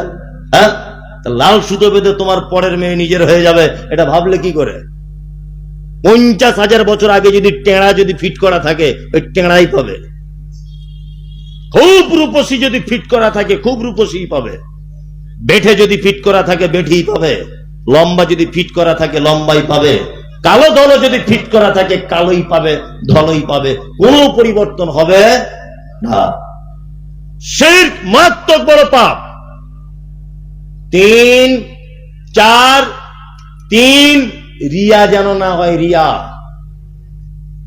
কিছুদিন আগে দিনাজপুরে, আপনাদের এটা দিনাজপুর তো, মালদা, আচ্ছা বলছি মালদা দিনাজপুরে এক জায়গায় জলসা করতে গেছি। রিয়া কাকে বলে? একজনা 10,000 না 20,000 টাকা দিয়েছে, যাই হোক। তা আমি বলছি যে শামসুদ্দিন সাহেব 10,000 টাকা দিয়েছে, শামসুদ্দিন সাহেব। এখন সেই সময় কারেন্টের কোনো গন্ডগোল বা কিছু, লোকটা ভালো করে শুনতে পাইনি। তা আবার ঘুরে এসে আমাকে বলছে, নামটা ঠিক করে বলুন। আমার নাম আলহাজ শামসুদ্দিন। 20,000। কেন, যদি আলহাজ ছাড়াই যদি বলি তাহলে অসুবিধা কোথায়? বলছে না, আমি তো টাটকা হজ করে এসেছি। তো ভালো করে বুঝবেন। নাম্বার 2, রিয়া কাকে বলে? 50,000 টাকা দিয়েছে জলসায় দান। ওই লোকটা এসে বারবার সেক্রেটারিকে বলছে, আমার নামটা বলুন না, ঘোড়ার ডিম, আমার নামটা বলতে কি হচ্ছে, বলুন তাড়াতাড়ি করে। 50,000 বারবার বলছে, আমার নামটা বলুন আগে। 50,000 দিয়েছে, লোক সবাই জানবে ওই ফটিক ভাই 50,000 দিয়েছে। আর একজন রিক্সা চালক 5 টাকা দিয়ে বলছে, মমতাজুল সাহেব কাউকে বলার দরকার নেই, এটা রেখে দেন মাদ্রাসার জন্য, আল্লাহ জানলেই হবে। বলুন তো 50,000 উত্তম না 5 টাকা উত্তম? কে আমরা করি কোনটা? চিল্লিয়ে তো বলে দিলেন উত্তম, করি কোনটা? এই যে এখনই টাকা দিবার বলবো, আমার নামটা বলুন। আর এখনকার মৌলভী সাহেব কিছু আছে, এমন দোয়া করছে মনে হচ্ছে জান্নাতের জায়গা নাই, ওকে ঠেলে গুঁতো দিয়ে ঢোকাচ্ছে এরকম করে। 20 টাকা দান করছে, কোনো দোয়া নেই। 20,000 দিচ্ছে, মনে হচ্ছে একেবারে ওকে রেখে চলে এসেছে। করছে কি করছে না? আল্লাহু আকবার। রিয়া। নবীজি বলেছেন কিয়ামতের মাঠে সর্বপ্রথম জাহান্নামে যাবে এক শ্রেণীর বক্তা, যারা বক্তব্য রাখে। এখন বক্তার উদ্দেশ্য যদি এটা হয় যে আমি বক্তব্য রাখছি, লোক আমার সঙ্গে সেলফি তুলুক আর বলুক সাংঘাতিক মাল, এর উপরে বক্তা হয় না। কি বলছি বুঝতে পারছেন না? আমার উদ্দেশ্য যদি এটা হয় যে আমি সাংঘাতিক বক্তা, বলুক মানুষ এটা আমাকে, তাহলে আমার থাকার জায়গা জাহান্নাম। 2, একজন মুজাহিদ, একজন শহীদ, ও যাবে জাহান্নামে। কারণ ও এই কারণে যুদ্ধ করেছে, যাকে মানুষ আমাকে বীর বলে, যাকে আমাকে মানুষ খুব ক্ষমতাবান বলে, যাতে আমাকে মানুষ বড় যোদ্ধা বলে আখ্যায়িত করে, এই কারণে তার থাকার জায়গা জাহান্নাম। 3, তারপরের একজন দানী, সে জাহান্নামে যাবে। এই কারণে দানী জাহান্নামে যাবে, দানীর উদ্দেশ্য ছিল এই যে দান করেছে আমার নামটা বলুক, সবাই আমার নামটা জানুক। কি বলছি বুঝতে পারছেন না? এ কোথায় যাবে? জাহান্নাম। এর নাম রিয়া। অনেক লোক দেখতে পাবেন, এগুলো আপনারা লক্ষ্য করবেন। অনেক লোককে দেখতে পাবেন যে লোকের সামনে যখন নামাজ পড়ছে 2 রাকাত নামাজে তার টাইম লাগছে 13 মিনিট, আর জানলার ফাঁক দিয়ে দেখবেন যখন নামাজ পড়ছে একা একা 2 রাকাতে টাইম লাগছে 3 মিনিট। এটা হয় কি করে? হ্যাঁ, তার মানে মসজিদে দেখাতে চাইছে দেখো আমি কত ধীর স্থির করে নামাজ পড়ি। হ্যাঁ, একা একা যখন পড়ে ধুমধাম গতিতে চলছে, চলছে কি চলছে না? চলছে। রিয়া মারাত্মক বড় পাপ। 4, ভালো কাজ করার আগে দলিল পেশ করতে হবে। আরে মানুষ কি আর এত বোকা কি আর গাছে ধরে? আল্লাহু আকবার। আচ্ছা, এবার আপনাকে দুনিয়াবি একটা কথা বলি। আপনাদের মেন বাজার কোন জায়গায়? এই জায়গাটায় চাঁচল। চাঁচলে যেখানে লোক দাঁড়িয়ে পেচ্ছাপ করে, ডাক্তারবাবু ইনজেকশন দেওয়ার পরে যে জায়গাটা ডাস্টবিন হিসাবে ব্যবহার করে, পুরাতন ইনজেকশন, রক্ত টক্ত এগুলো ফেলে। এইরকম একটা মেন ফন্ডে রোডের ধারে যদি আমি 1 শতক জায়গা চাঁচলের মাটিতে যদি আমি কিনতে যাই, বলুন তো কত টাকা লাগতে পারে? 10 লাখ। 1 শতক 10 লাখ। যেখানে লোক দাঁড়িয়ে পেচ্ছাপ করে তার দাম 10 লাখ, তাই না? পেচ্ছাপ করে যে জায়গাটায় 10 লাখ। আর আল্লাহ জান্নাতের বর্ণনা দিতে গিয়ে কি বলছেন? ওয়াইনা বাবা কাজলা যাইতুনা ওয়া নাখলা ওয়া হাদাইকা ওয়া গুলবা ওয়া ফাকিহাতান ওয়া আব্বা। আপেল খাবে জান্নাতে? আপেল, বেদানা, নাশপাতি। মেয়ে চাই, মেয়ে, সুন্দরী মেয়ে সব পাবে। কত সুন্দরী, এত সুন্দরী নারী থাকবে জান্নাতের ভিতরে যে তার হাড়ের ভিতরের মগজ পর্যন্ত দেখা যাবে, এত সুন্দরী। সুবহানাল্লাহ। কালকে বলবেন যদি টাইম কম থাকে। না না, আজকে আর বলার দরকার নেই, কালকে বলবেন। টাইম শর্ট আপনাদের, তো বুঝতে পারছি। যাই হোক, এর নাম কি? জান্নাত। এর নাম জান্নাত। আল্লাহু আকবার। তাহলে এবার বলুন, পেচ্ছাপ করে যে জায়গাটা, তার দাম যদি 10 লাখ টাকা শতক হয়, আল্লাহ নবী সাল্লাল্লাহু আলাইহি ওয়াসাল্লাম তিনি বলেন জান্নাতে একটা ধনুক রাখার জায়গা, তীর ধনুক বুঝেন তো? এই তীর আর ধনুক রাখার জায়গা জান্নাতের একটা পৃথিবীর তার থেকে বেশি হবে। আল্লাহু আকবার। জান্নাতের একটা গাছের ছায়া, আম্মা জান আয়েশা সিদ্দিকা রাদিয়াল্লাহু তাআলা আনহা তিনি নবীজিকে বলছেন, আল্লাহর নবী, জান্নাতের গাছের ছায়াগুলো তো কতটা হবে, গাছগুলো কত বড় হবে? বিশ্ব নবী বলছেন, আয়েশা 100 বছর 100 বছর একটা উট বা ঘোড়া যদি দ্রুত গতিতে যদি ছুটতে থাকে, জান্নাতের একটা গাছের ছায়া শেষ করতে পারবে না। এই জান্নাতে যাবেন আর ভাবছেন কি যেমন তেমন আমল করলে হয়ে যাবে? বাজারে 10 টাকার বেগুন কিনলে 4 বার লাইট মেরে দেখে ভিতরে পোকা আছে কিনা, দেখে না?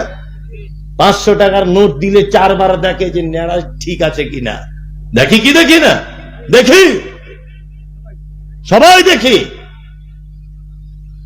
10 টাকার বেগুনের জন্য যদি এত চেক করা লাগে, 500 টাকার নোট সামান্য জাগতিক প্রয়োজন মেটায়, তার জন্য যদি এত তত্ত্ব মানে নেওয়া লাগে, ঠিক আছে কিনা, সবকিছু ওকে আছে কিনা, এটা যদি দেখা লাগে, আপনি যে কাজটা করে আল্লাহ তৈরি করা সোনা হীরা মণি মুক্তা দিয়ে সাজানো জান্নাত যেতে চাইছেন, ওই আমলটার ব্যাপারে একবার জানা লাগবে না যে আমলটা মুহাম্মদ সাল্লাল্লাহু আলাইহি ওয়াসাল্লাম করেছিলেন কিনা? লাগবে কি লাগবে না? লাগবে। অবশ্যই আপনার কাছে এটা অনুরোধ, হুজুর যে কোনো কথা বললে মানতে যেন না, হুজুরকে বলুন, হুজুর কত নম্বর হাদিস আছে বলুন। শুধু বলছে কিতাবে লেখা আছে, কোন কিতাবে লেখা আছে বলো? আশ্চর্য ব্যাপার, এক গ্লাস পানি পান করতে গেলে 6টা সুন্নত লাগে। কটা সুন্নত? 6টা সুন্নত লাগে। এক গ্লাস পানি পান করতে গেলে বসে পান করতে হয়, দেখে পান করতে হয়, 3 নিঃশ্বাসে পান করতে হয়, বিসমিল্লাহ বলে পান করতে হয়, আর ডান হাতে পান করতে হয়, পান করা হয়ে গেলে আলহামদুলিল্লাহ বলতে হয়। যে ধর্মে এক গ্লাস পানি পান করতে গেলে মুহাম্মদ সাল্লাল্লাহু আলাইহি ওয়াসাল্লামের 6টা নিয়ম পদ্ধতি অবলম্বন করতে হয়, তবে এক গ্লাস পানি খাওয়া শুদ্ধ হয়, সেই ধর্ম কোনোদিন পীর হুজুর দিয়ে চলে? চলবে না। মানুষ আর কত বোকা হয়ে থাকবে? বোকা হওয়ার কোনো জায়গা নেই। এটা 2023 সাল। আজকে সব কিছু সুইচ মারলেই পাওয়া যায়। লেবাননে আপনার বউ থাকে আর আপনি থাকে কুয়েতে, দুজনা দুই দেশে থাকেন, একটা সুইচ মারলে আপনার বউ কি দিয়ে রান্না করছে সেটা দেখা যায়। সৌদি আরবে বেটা থাকে, আপনি থাকেন মালদা চাঁচলে, বেটা কি কাজ করছে, কি দামের খাজুর খাচ্ছে, কি সাবান মাখছে, এটা একটা সুইচের মাধ্যমে দেখা যায়। আর এই উন্নত মানের যুগেও যদি বলে যে বাংলা হাদিস পড়া যাবে না, তাহলে এটা বোকামি না বোকামি নয়? বোকামি।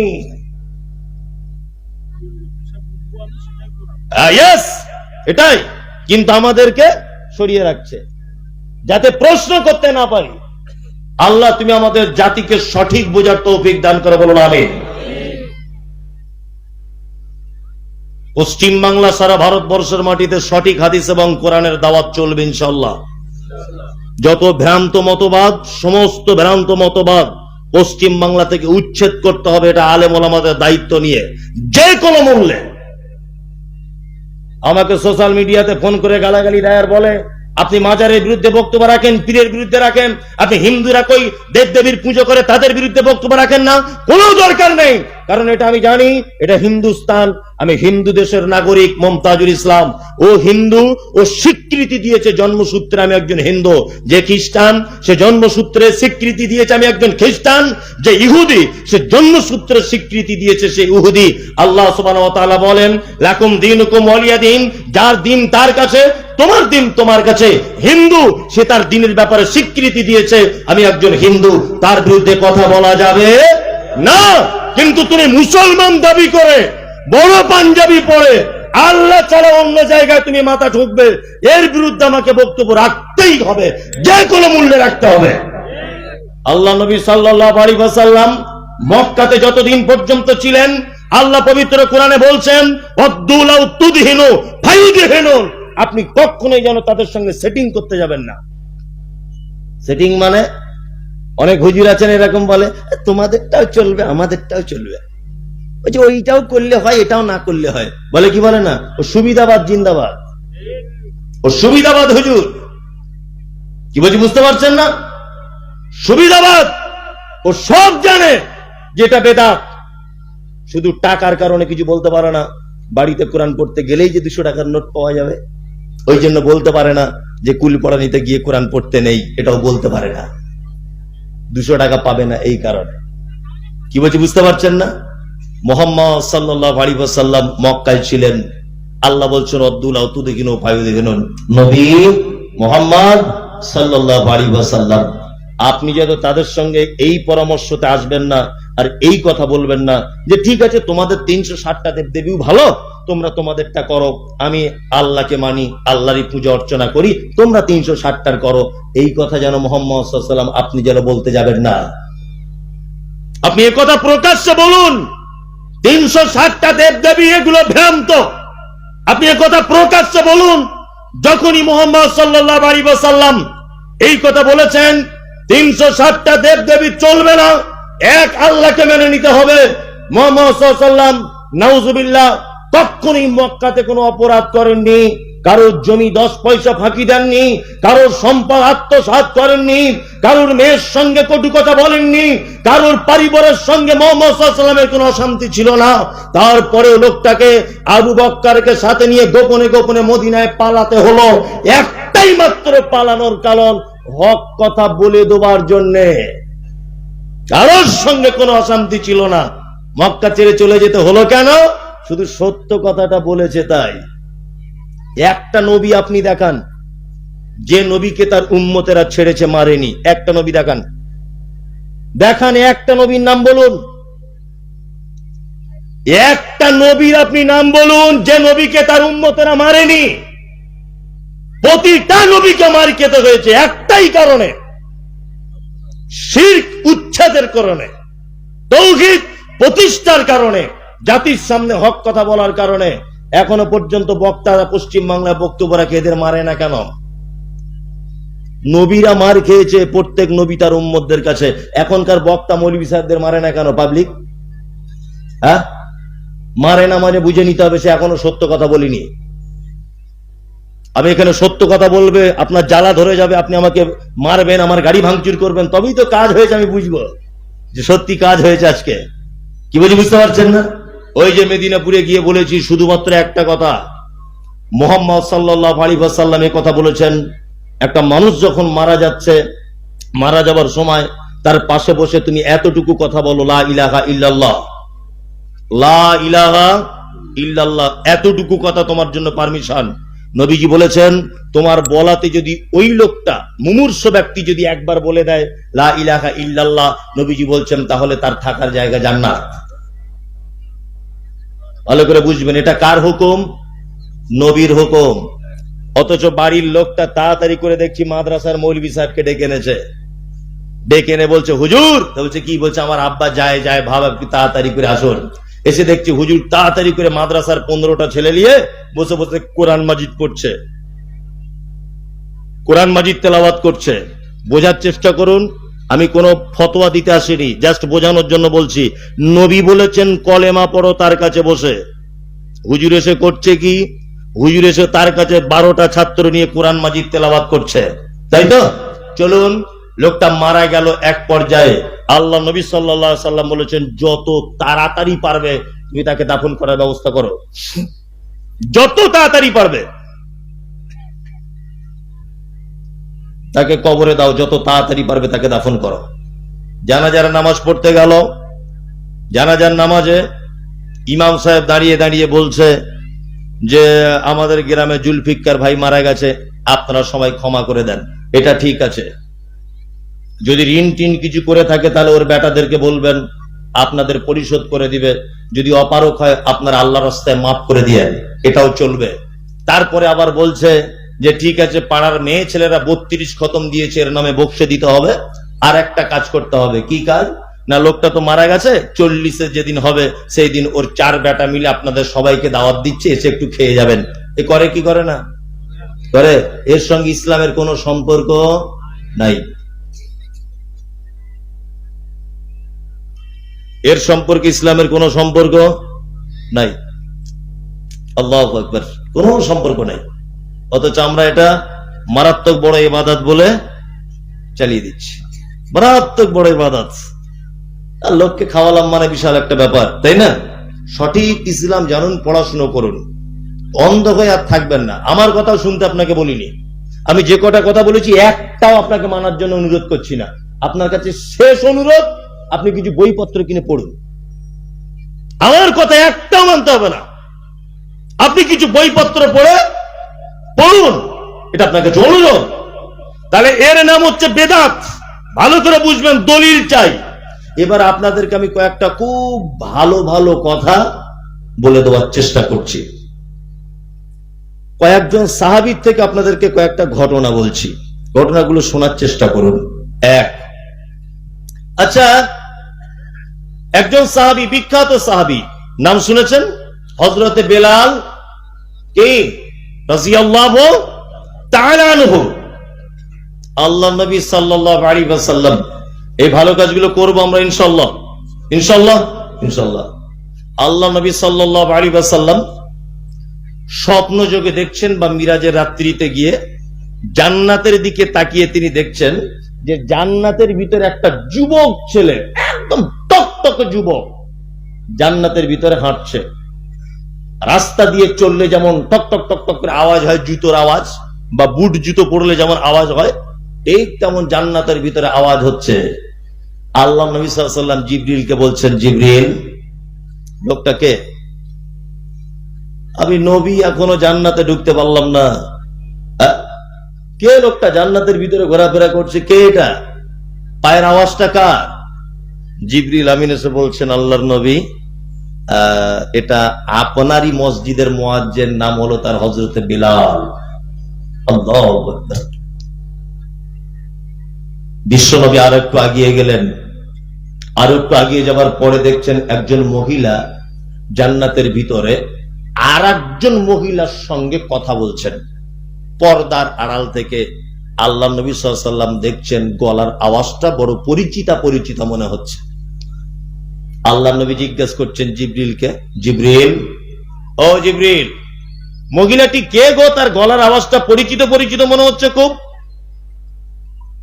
তখন জিবরিল বলছেন, আল্লাহ নবী, এই মহিলাটি হচ্ছে আবু তালহার স্ত্রী, এর নাম উম্মে সুলাইম, ডাক নাম, নামের রুমাইসা, আর ডাক নাম উম্মে সুলাইম। বোঝার চেষ্টা করুন ভালো কাজ কি আর আল্লাহ পুরস্কারিত কাদেরকে করেছে। এইটা এবার একটু লাস্টের দিকে আপনাদেরকে বলি 2-10 মিনিট। বিশ্বনবী ফেরত এলেন ফজরের নামাজের পরে। মসজিদের ভিতরে আল্লাহর নবী বসে আছেন। হযরতে বেলালকে ডেকে বলছে, বেলাল কোথায় আছো বলো। হযরতে বেলাল এলেন। বিশ্ব নবী বলছেন, বেলাল আমি আশ্চর্য হচ্ছে একটা বিষয় নিয়ে। বেলাল বলছেন, ইয়া রাসূলুল্লাহ, আপনি আশ্চর্য কিছু হচ্ছেন সেটা বলুন। বিশ্ব নবী বলছেন, আমি গতকাল রাত্রির বেলাতে, মিরাজের রাত্রিতে বেলাল তোমার পায়ের আওয়াজ আমি জান্নাতের ভিতরে দেখে এলাম। বেলাল, ও বেলাল, জীবনে কি ভালো কাজ করেছে বাবু একটু বলো তো। হযরত বেলাল বলছেন, আল্লাহর নবী, আমি তো একজন গোলাম, আমাকে আজাদ করা হয়েছে, আজাদ করা হয়েছে। আল্লাহর নবী, আমি গরিব মানুষ, তেমন ভালো কাজ কিছু করতে পারিনি। আমার জীবনের একটা ভালো কাজ আমি মনে করি, দিনের বেলাতে যতবার অজু ভেঙে যায় ততবার অজু করে মসজিদে গিয়ে 2 রাকাত তাহিয়াতুল অজুর নামাজ পড়ি। এটা আমার জীবনের সব থেকে বড় ইবাদত, আর কোনো ভালো কাজ নেই। আল্লাহর নবী, বিশ্ব নবী বলছেন, বেলাল, আল্লাহ তোমার এই আমলটাতে এত খুশি হয়েছে যে তোমার মতো বেলালকে আগে থেকে জান্নাতের ভিতরে রেডি করে রেখে দিয়েছে। বেলাল, বেলাল, তোমার এই পারে দুনিয়া, ওই পারে জান্নাত। তখনও বেলাল মসজিদে নববীর মুয়াজ্জিন। চলুন, সারাদিন অজু করা যাবে? অজু করে থাকা যাবে? হুজুরি আমলটা খুব কঠিন। সারাদিন অজু করে 2 রাকাত নামাজ পড়া মসজিদে যাবে? খুব কঠিন না? কঠিন। অন্তত পক্ষে আপনি একটা কাজ করুন, জান্নাত যদি যেতে চান। আমাদের নবী মুহাম্মদ সাল্লাল্লাহু আলাইহি ওয়াসাল্লাম তিনি বলেছেন, সহিহ হাদিস হচ্ছে এই, যে কোন মানুষ ফরজ সালাতের পরে, অর্থাৎ ফরজ নামাজের পরে যদি জিকিরের সবকিছু শেষ করার পরে এইটা যদি পড়ে, তাহলে ও জান্নাত চলে গেছে। যায়নি কেন? মরেনি তাই। কি? আল্লাহু লা ইলাহা ইল্লা হুয়াল হাইয়ুল কাইয়্যুম লা তাখুযুহু সিনাতুন ওয়ালা নাওম। এই যে আয়াতুল কুরসি যেটা আছে শেষ পর্যন্ত, এটা যদি কেউ তেলাওয়াত করে বা পড়ে, ইনশাআল্লাহ পড়ব। কাদের কাদের মুখস্থ আছে দেখি? অনেকজনের আছে। যাদের নেই দয়া করে বই কিনে পড়ে নেবেন। এটা সূরা বাকারার একটা আয়াত, যদিও এটা পড়ে নেবেন, আপনারা পড়ে নেবেন, কোনো অসুবিধা নেই। যে কথা আপনাকে আবার বলছিলাম, আল্লাহ নবী সাল্লাল্লাহু আলাইহি ওয়াসাল্লাম ওই যে মহিলাটিকে দেখলেন, ওই মহিলাটিকে স্বামী, তার নাম হচ্ছে আবু তালহা, আবু তালহার স্ত্রী। সহিহ হাদিসের ঘটনা, হাদিসে অনেক ঘটনা পাওয়া যায় যার থেকে অনেক শিক্ষা থাকে। আল্লাহর নবী আবু তালহাকে ডেকে বলছেন, আবু তালহা, এক আশ্চর্য ঘটনা ঘটে গেল, তোমার স্ত্রীকে আমি জান্নাতের ভিতরে দেখে এসেছি। আবু তালহা বলছেন, আল্লাহর নবী আপনি জান্নাতে দেখে এলেন? বলছে, হ্যাঁ। মায়েরা ভালো করে শুনুন হাদিসটা, সারাদিন তো বাড়িতে ঝগড়া করেন, এই হাদিসটা শুনুন। বিশ্ব নবী আবু তালহাকে বলছেন, আবু তালহা, তোমার জীবনে সব থেকে ভালো আমল কি? এটা বলো, তোমার স্ত্রী কি করে? আবু তালহা বলছেন, আল্লাহ নবী, আমি তো গরিব মানুষ, আমার ভালো আমল কিছু নেই, তবে আমার স্ত্রীর কয়েকটা ভালো আমল আপনাকে আমি বলতে পারি। তা বলছে, বলো আবু তালহা। হঠাৎ করে আল্লাহ নবী সাল্লাল্লাহু আলাইহি ওয়াসাল্লামের কাছে মেহমান দরজা আওয়াজ করছেন, কে? আমি একজন আজনবী লোক। আল্লাহ নবী সাল্লাল্লাহু আলাইহি ওয়াসাল্লাম ডাকলেন, এসো। লোকটা এসেছে। বিশ্ব নবী সাল্লাল্লাহু আলাইহি ওয়াসাল্লাম আবু তালহাকে পাঠালেন, আবু তালহা যাও তো, মেহমান এসেছে, তা আমার বিবিদের বাড়ি থেকে কিছু খাবার আনো। আবু তালহা বলছেন, তখন আল্লাহ নবীর 11 জন বিবি ছিল। কতজন? 11 জন। আবু তালহা বলছে, আমি 11 জন বিবির বাড়ি থেকে ঘুরে এলাম, একজনার বাড়িতে পানি ছাড়া কিছু পেলাম না। আল্লাহু আকবার। মদিনার মুখ্যমন্ত্রী তখনকার দিনে মুহাম্মদ সাল্লাল্লাহু আলাইহি ওয়াসাল্লাম, মুখ্যমন্ত্রীর বাড়িতে পানি ছাড়া কোনো খাবার নাই। রাষ্ট্রপ্রধান। আল্লাহ নবী বললেন, আবু তালহা, এই মেহমানকে যে আজকে রাতে মেহমানদারি করাবে, আল্লাহ তার কূপে বরকত দিবে, আল্লাহ তার খাজুরের বাগানে বরকত দিবে, আল্লাহ তার মালে বরকত দিবে। আবু তালহা হাত তুলে বলছেন, লাব্বাইক ইয়া রাসূলুল্লাহ, হে আল্লাহর নবী গো, আমি প্রস্তুত রয়েছি, আপনি দয়া করে মেহমানটা আমাকে দেন, আমি বাড়িতে নিয়ে যাই। আবু তালহা বাড়ি নিয়ে গেলেন, দরজায় আওয়াজ করলেন, বিবি দরজা খুলে দিলেন। বিবি বলছে, কি ব্যাপার এত রাত্রিতে? আবু তালহা বলছে, শুনে নাও বিবি, আমার সঙ্গে রয়েছে বিশ্ব নবী জনাবে রাসূলুল্লাহ সাল্লাল্লাহু আলাইহি ওয়াসাল্লামের মেহমান, অন্য কারোর মেহমান নয়, আল্লাহর নবীর মেহমান রয়েছে। বিবি তখন বলছে, স্বামী, কি সর্বনাশ হলো, আমাদের বাড়িতে তো খাবার নাই, 2টা বাচ্চা ছেলের মতো যতটা খাবার থাকা দরকার ততটা খাবার আছে। তখন স্বামী স্ত্রী পরামর্শ করলেন, বাচ্চাগুলোকে ঘুম পাড়িয়ে দিলেন, আর ওই অল্প খাবার রান্না করলেন। আর স্ত্রী আর স্বামী দুইজনা পরামর্শ করলেন যে তখনকার দিনে ইলেকট্রিক ছিল না, এইরকম বাল্বের ব্যবস্থা ছিল না। আল্লাহর নবীর সুন্নত হলো, বাড়িতে মেহমান এলে বাড়িওয়ালা তার সঙ্গে বসে খেতে হবে, অর্থাৎ মেজমানকেও তার সঙ্গে খেতে হবে। স্ত্রী পরামর্শ দিচ্ছে, এক কাজ করুন, অল্প তো খাবার, তা আল্লাহর নবীর সুন্নত মেহমানের সঙ্গে বসে খেতে হবে, বসে খেতে হবে।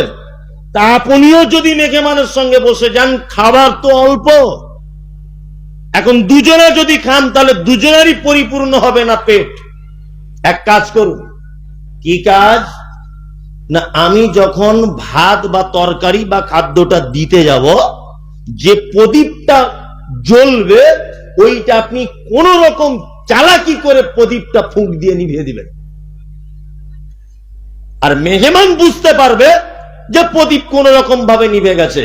আর এই সময়তে আপনি থালাতে হাত দিবেন, মুখ নাড়াচাড়া করবেন, সবকিছু করবেন, কিন্তু একটা দানা পর্যন্ত আপনি খাবেন না।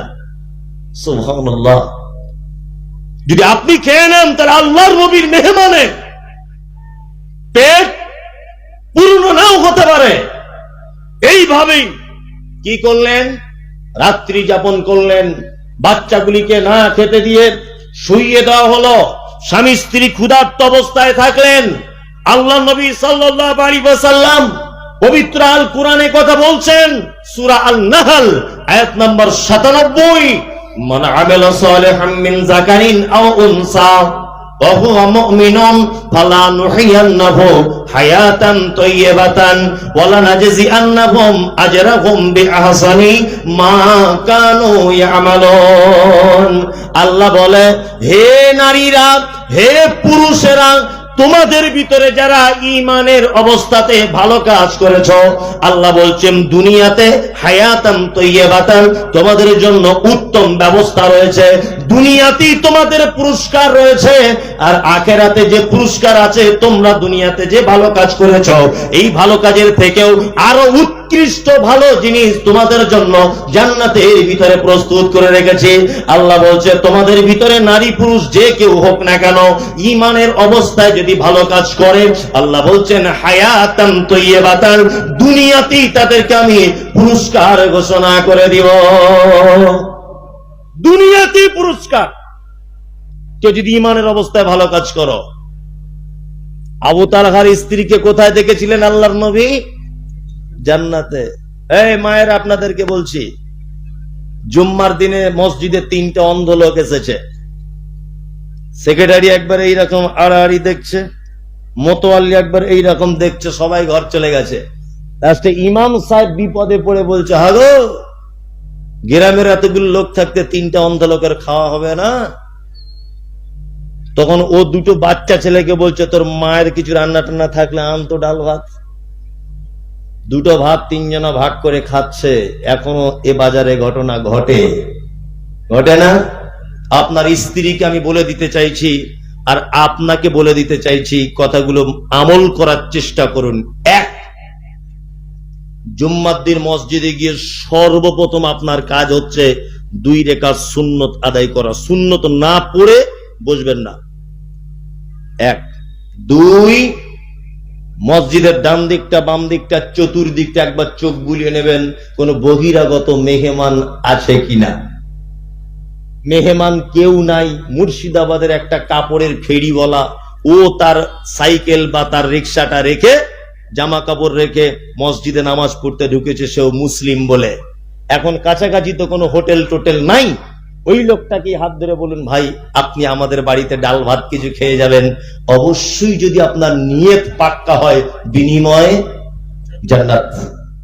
সহজে জান্নাত পাওয়ার রাস্তা আরো বলে দিয়ে যাচ্ছি, শুনে নেন।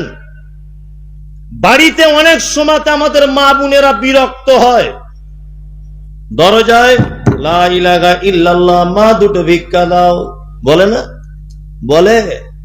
অনেক সময় বাড়ির মেয়েরা ছেলেরা বিরক্ত হয়ে বলে, এত সকাল সকালে এসেছে, রাতে কি ঘুম হয় না তোমাদের? ওর তো ঘুম হয় না, ওর সকালে রান্না করতে হবে, চাল নাই। আর আপনার বউ তো সারাদিন রাত সিরিয়াল দেখে রাত 2টোর সময় ঘুমায়, 9টার সময় ওঠে। ওর তো 9টা না বাজলে ঘুম ভাঙে না, সিরিয়াল দেখে। আর এ তো ফকিরিনি, এর তো বাড়িতে অভাব, সকাল সকাল ঘুম ভেঙে যায়। দরজায় এসে, কিছু দেবে মা? মা কিছু দেবে? ধমকি দিয়ে কথা বলতে যেও না, হিতে বিপরীত হয়ে যাবে। হয়তো এমন হতে পারে যে আল্লাহ ওকে তোমার দরজায় পাঠিয়েছে পরীক্ষা করার জন্য, তাই না? ওই জন্য নবীজির ভাষা হচ্ছে আফজালুল কওল সাদাকাতুন।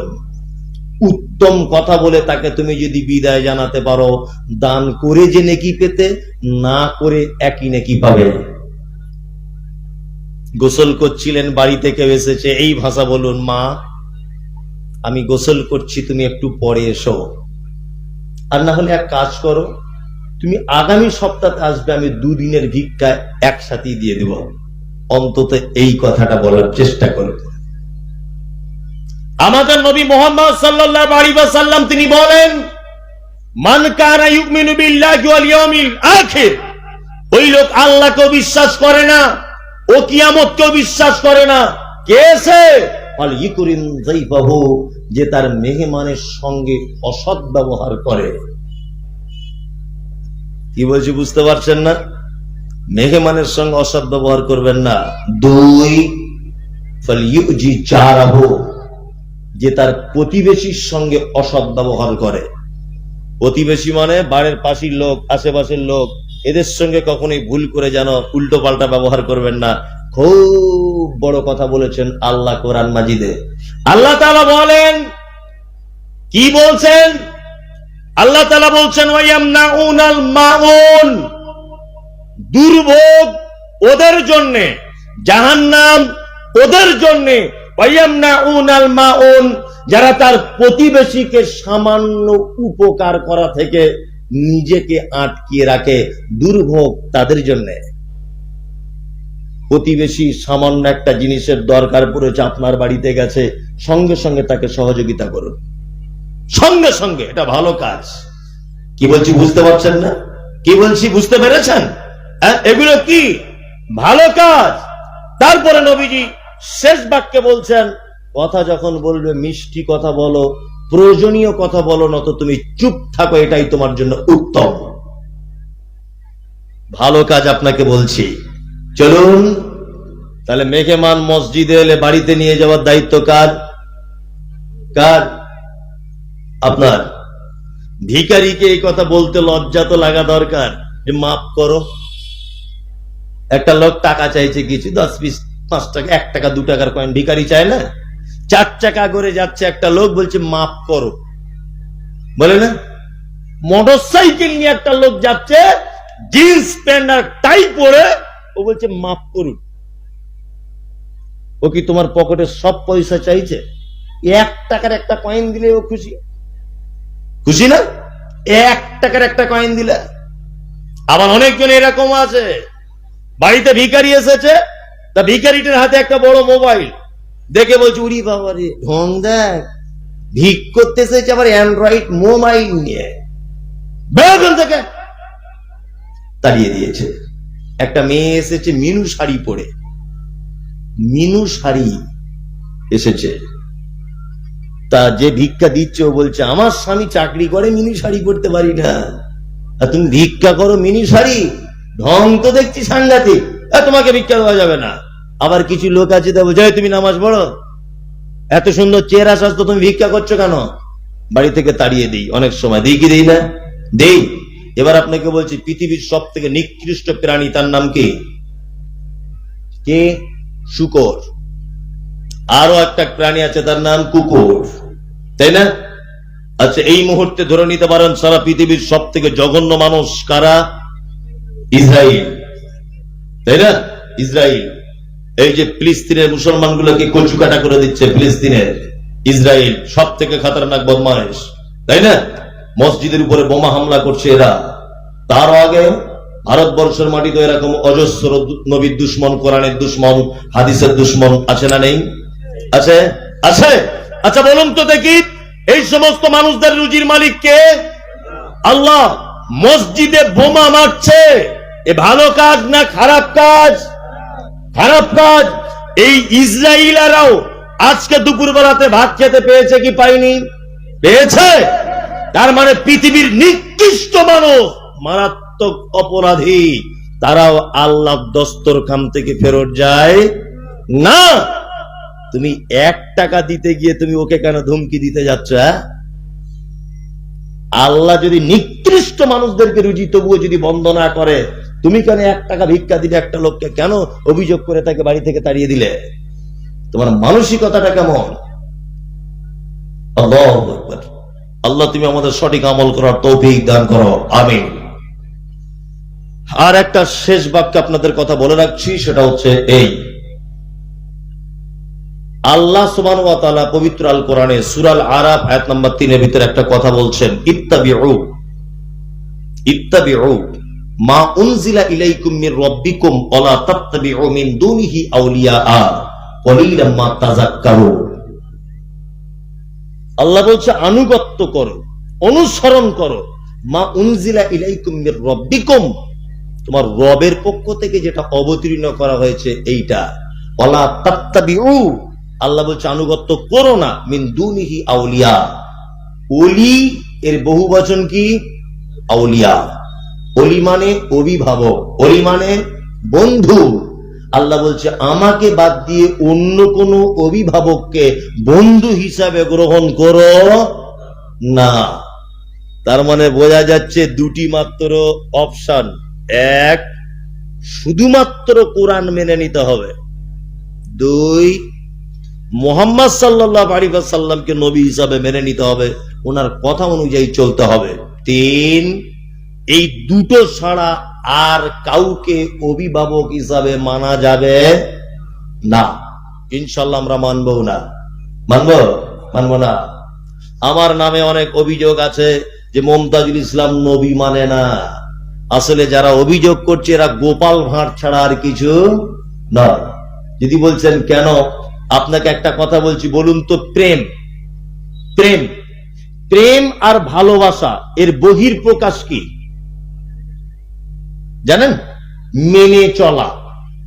আমার বউ, আমি যখন বাড়ি থেকে বার হচ্ছি তখন আমাকে বারবার বলছে আমি আমার মায়েদের বাড়ি যাব, আমি আমার মায়েদের বাড়ি যাব। একদম যেতে পারবি না, তোর ঠ্যাং ভেঙে দেবো। সবসময় মায়ের বাড়ি মায়ের বাড়ি, কি রে বাড়ি থাক।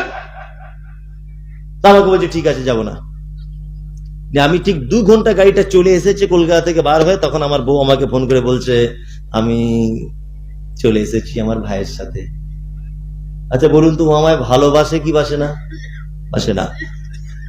ভালোবাসার মানুষ হচ্ছে সেই যে তার কথা মতো চলে। প্রেমের বহির্প্রকাশ কি? মেনে চলা। কি বললাম বুঝলেন? তা আমরা মুহাম্মদ সাল্লাল্লাহু আলাইহি ওয়াসাল্লামকে যেটা বলেছেন আর যেটা করতে নিষেধ করেছেন, যেটা আদেশ করেছেন, এই দুটো যদি আপনি করেন তাহলে আপনি হচ্ছেন অরিজিনাল নবী প্রেমিক। কি বলছি বুঝতে পারছেন না? এই যে নবী দিবস পালন হচ্ছে না, জুলুস বার করছে, করছে কি করছে না? যারা করছে করছে, কিন্তু যারা করছে তাদের অধিকাংশ মানুষ দেখবেন মুখে দাড়ি নাই, আছে নাই। 3 মাস হয়ে গেল বগলে চুল পরিষ্কার করে না, বিড়ি টানছে, একদিকে বিড়ি টানছে, একদিকে বিড়ি টানছে আর একদিকে মুহাম্মদ সাল্লাল্লাহু আলাইহি ওয়াসাল্লাম নাম লিখে পতাকা হাতে করে ধরে আছে। তোমার মতো বিয়াদব এই জমিনের একটা কেউ নাই। নবী প্রেমিক দেখাতে এসেছো তুমি? দাড়ি নাই, নামাজ নাই, হারাম খায়, এখনো পর্যন্ত সুন্নত তরিকাতে ফরজ গোসল করতে জানো না, তুমি নবী প্রেমিক দেখাতে এসেছো? নবী প্রেমিক সেই যে মুহাম্মদ সাল্লাল্লাহু আলাইহি ওয়াসাল্লাম যেটা বলেছেন আর যেটা নিষেধ করেছেন আর যেটা করতে বলেছেন এই মতে যে চলে, এ হচ্ছে অরিজিনাল নবী প্রেমিক। ওই নবী প্রেমিকের 10 পয়সা দাম নাই যে আবেগের বশত পতাকা হাতে নিয়ে ঘুরতে হবে, কলেমার পতাকার মোহাম্মদ নাম লিখে। এটা নবী প্রেমিক নয়, এটা পাগলামি। নবী প্রেমিক তো সেই পৌষ মাসের হাড় কাঁপানো শীতে ঠক ঠক ঠক ঠক ঠক ঠক করে কাঁপতে কাঁপতে গিয়ে পুকুরে বা কলে ওযু করে তাহাজ্জুদ নামাজে দাঁড়িয়ে গেল। এই তো নবী প্রেমিক, তাই না? প্রত্যেক নামাজের আগে সে সকালে দুপুরে উঠে বিরাস ব্যবহার করবে না, দাঁতন ব্যবহার করবে, মেসওয়াক ব্যবহার করবে, নামাজের আগে মেসওয়াক করবে। এ তো নবী প্রেমিক। নবী প্রেমিক দামি করছে, অথচ নামাজের আগে 4 টান বিড়ি টেনে তবে যাচ্ছে, এও বলছে নবী প্রেমিক। কি বলছি বুঝতে পারছেন না? হ্যাঁ, পাকা চুল কালো করা ইসলামে হারাম, নারী পুরুষ সবার জন্য হারাম। পাকা চুল কালো করা হারাম, পাকা চুল লাল করুন জায়েজ, সবুজ করুন জায়েজ, নীল করুন জায়েজ। এক কথায় কালো করা যাবে না। কেন কালো করা যাবে না? ইহুদি খ্রিস্টানেরা কালো করে। 1, 2, আল্লাহ নবী সাল্লাল্লাহু আলাইহি সাল্লাম বলেছেন যে ওদের অনুসরণ করা যাবে না, তোমরা কালো করবে না। ইহুদি খ্রিস্টানেরা কালো করে, তাদের সঙ্গে সাদৃশ্য যাতে না হয়ে যায় তোমরা লাল করো, অন্য কিছু করো। বোঝার চেষ্টা করুন। নবীজি একথা বলতে গিয়ে বলেছেন কোন মানুষ যদি চুলে যদি কালো কালার করে, পাকা চুলে নারী পুরুষ যে কেউ হোক, তাহলে ও তো জান্নাতে যেতে তো পারবে না। আর বলছে জান্নাতের মানে ঘ্রাণ, তার সুবাস 1000 বছর আগের রাস্তা থেকে পাওয়া যায়। আল্লাহ নবী বলছেন পাকা চুলে কালো কারি ওই জান্নাতের সেন্টটাও পাবে না। বোঝার চেষ্টা করুন। ও চুল কালো করে, কলো করে, ভালো করে জুত করে, শিং ভেঙে বাছুরের দলে ঢুকে ওই লোকটা বলছে নবী প্রেমিক। সব সহ্য করা যায়? এই সব সত্য কথাগুলো আমি বলি আর আমার নাম করে বলা হয় ও নবী মানে না। আচ্ছা, এতক্ষণ যা বক্তব্য দিলাম এতে বোঝা গেল যে আমি নবীকে মানি না। আল্লাহু আকবার। আরে নবীকে না মানলে তো মুসলমান থাকা যাবে না। তবে আমি ওই ভণ্ডামি মানি না। আমি এইভাবে নবীকে মানি, নবীজি যেটা করেছেন সেটা করার চেষ্টা করি, নবী যেটা নিষেধ করেছেন সেটা থেকে নিজেকে হেফাজত করার চেষ্টা করি। এর নাম নবী প্রেমিক। কি বলছি বুঝতে পারছেন না? মাঠে জমির আল কেটে বেঁকিয়ে এরকম ধনুকের মতো করে দিয়েছে। আপনাদের এদিকে এ লোক নাই, আমাদের ওদিকে আছে। না আমি এদিকে বলবো না, মারবে। আমি এদিকে বলবো না, মাথা খারাপ। আমাদের ওদিকে আছে এরকম লোক, আল কেটে ধনুক করে দিয়েছে। যা জমি তার থেকে 1.5 হাত বাড়িয়ে নিয়েছে। এই লোকটা নামাজের কাতারে দাঁড়িয়ে বলছে, নবী সুন্নত কাতার সোজা করে দাঁড়াও। জমির আল বেঁকিয়ে এখানে কাতার সোজা করছে। নবী প্রেমিক না শয়তান? পাক্কা শয়তান। বদমাইশি জায়গা পাও না, সস্তার নবী প্রেমিক দেখাতে এসেছ। এটা নবী প্রেমিক নয়, এটা আবেগ। নারে তাকবীর স্লোগান দিয়ে তোমার লজ্জা করে না? এখনো পর্যন্ত তোমার পেটের ভিতরে আঙুল দিলে বোঝা যাবে। তোমার স্ত্রী এখনো বন্ধনের লোনের টাকা এনে সেই চাল দিয়ে তুমি ভাত খেয়েছো, এখনো সেই হারাম ভাত তোমার পেটের ভিতরে আছে, এখনো তুমি বলছো নবী প্রেমিক। লজ্জা করা দরকার। এখনো পর্যন্ত তোমার স্ত্রী বেহায়ার মতো কাঁধে ভ্যানিটি ব্যাগ নিয়ে বন্ধনের লোন আনতে যায় পরপুরুষের কাছে, এখনো তুমি বলছো নবী প্রেমিক। অথচ মুহাম্মদ সাল্লাল্লাহু আলাইহি ওয়াসাল্লাম বলেছেন, 1 টাকা যে সুদের খায় তার মায়ের সঙ্গে ব্যভিচার করলে যে পাপ হয় ওই পাপ হয়, তার মায়ের সঙ্গে রাত কাটালে যে পাপ হয় ওই পাপ হয়। 1 টাকা যে সুদের খায়, তুমি সুদখোর, তোমার স্ত্রী বন্ধনের টাকা আনতে যায়, তুমি এখনো বলছো আমি নবী প্রেমিক। মমতাজুল ইসলাম নবী মানে না, তোমার মতো ভণ্ডামি মানি না। খুব হুঁশিয়ারি করে কথা বলার চেষ্টা করিয়েন। মুহাম্মদ সাল্লাল্লাহু আলাইহি ওয়াসাল্লাম যেটা করতে বলেছেন করুন, যেটা নিষেধ করেছেন অবিলম্বে আজকে থেকে এখন থেকে ত্যাগ করার চেষ্টা করুন ইনশাআল্লাহ। আমি কি কটা আপনাদের আদেশ আর নিষেধ বলে দিব? বলতে বলেন, ছেড়ে দিব, 12:30 বাজে। হাদিস বলে দিই, দুটো একটা হাদিস বলছিলাম। বাবজি একটু পানি দিতে হতো, পানি কি বসা লেগেছে খুব। জি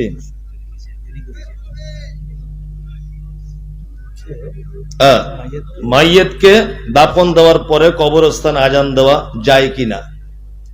আমি প্রশ্ন উত্তর বাদ দিয়ে দিচ্ছি। এগুলো মানে বিশৃঙ্খলা হতে পারে। মানুষ মারা যাওয়ার পরে আমাদের কি কি করা উচিত, মিলাদ খানি যদি না করা হয় তাহলে কি করা উচিত, এগুলো আমি সব মানে এখন বললে মানে পরিস্থিতি উল্টো, মানুষ ভুল বুঝে যাবে।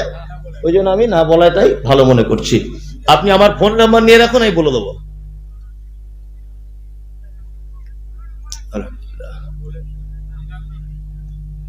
না না হালকা করে বলা যাবে না, আমি বলবো এখন, তারপরে গ্রামে অশান্তি হবে, এটা ঠিক নয়। এই চলুন, কথা বলিয়েন না, কেউ কথা বলবেন না। আর দয়া করে আজকে প্রশ্ন করিয়েন না। কালকে আমি এক জায়গার অ্যাড্রেস দিচ্ছি, পারলে আপনি সেখানে আসুন। আশাপুর কালকে দুপুর বেলাতে একটা প্রোগ্রাম হবে, ওখানে জানার থাকলে ওখানে আসুন, প্রশ্ন করবেন, একটা একটা করে উত্তর পেয়ে যাবেন ইনশাল্লাহ। এই পরিস্থিতিতে এই পরিবেশে প্রশ্ন না করাই ভালো হবে।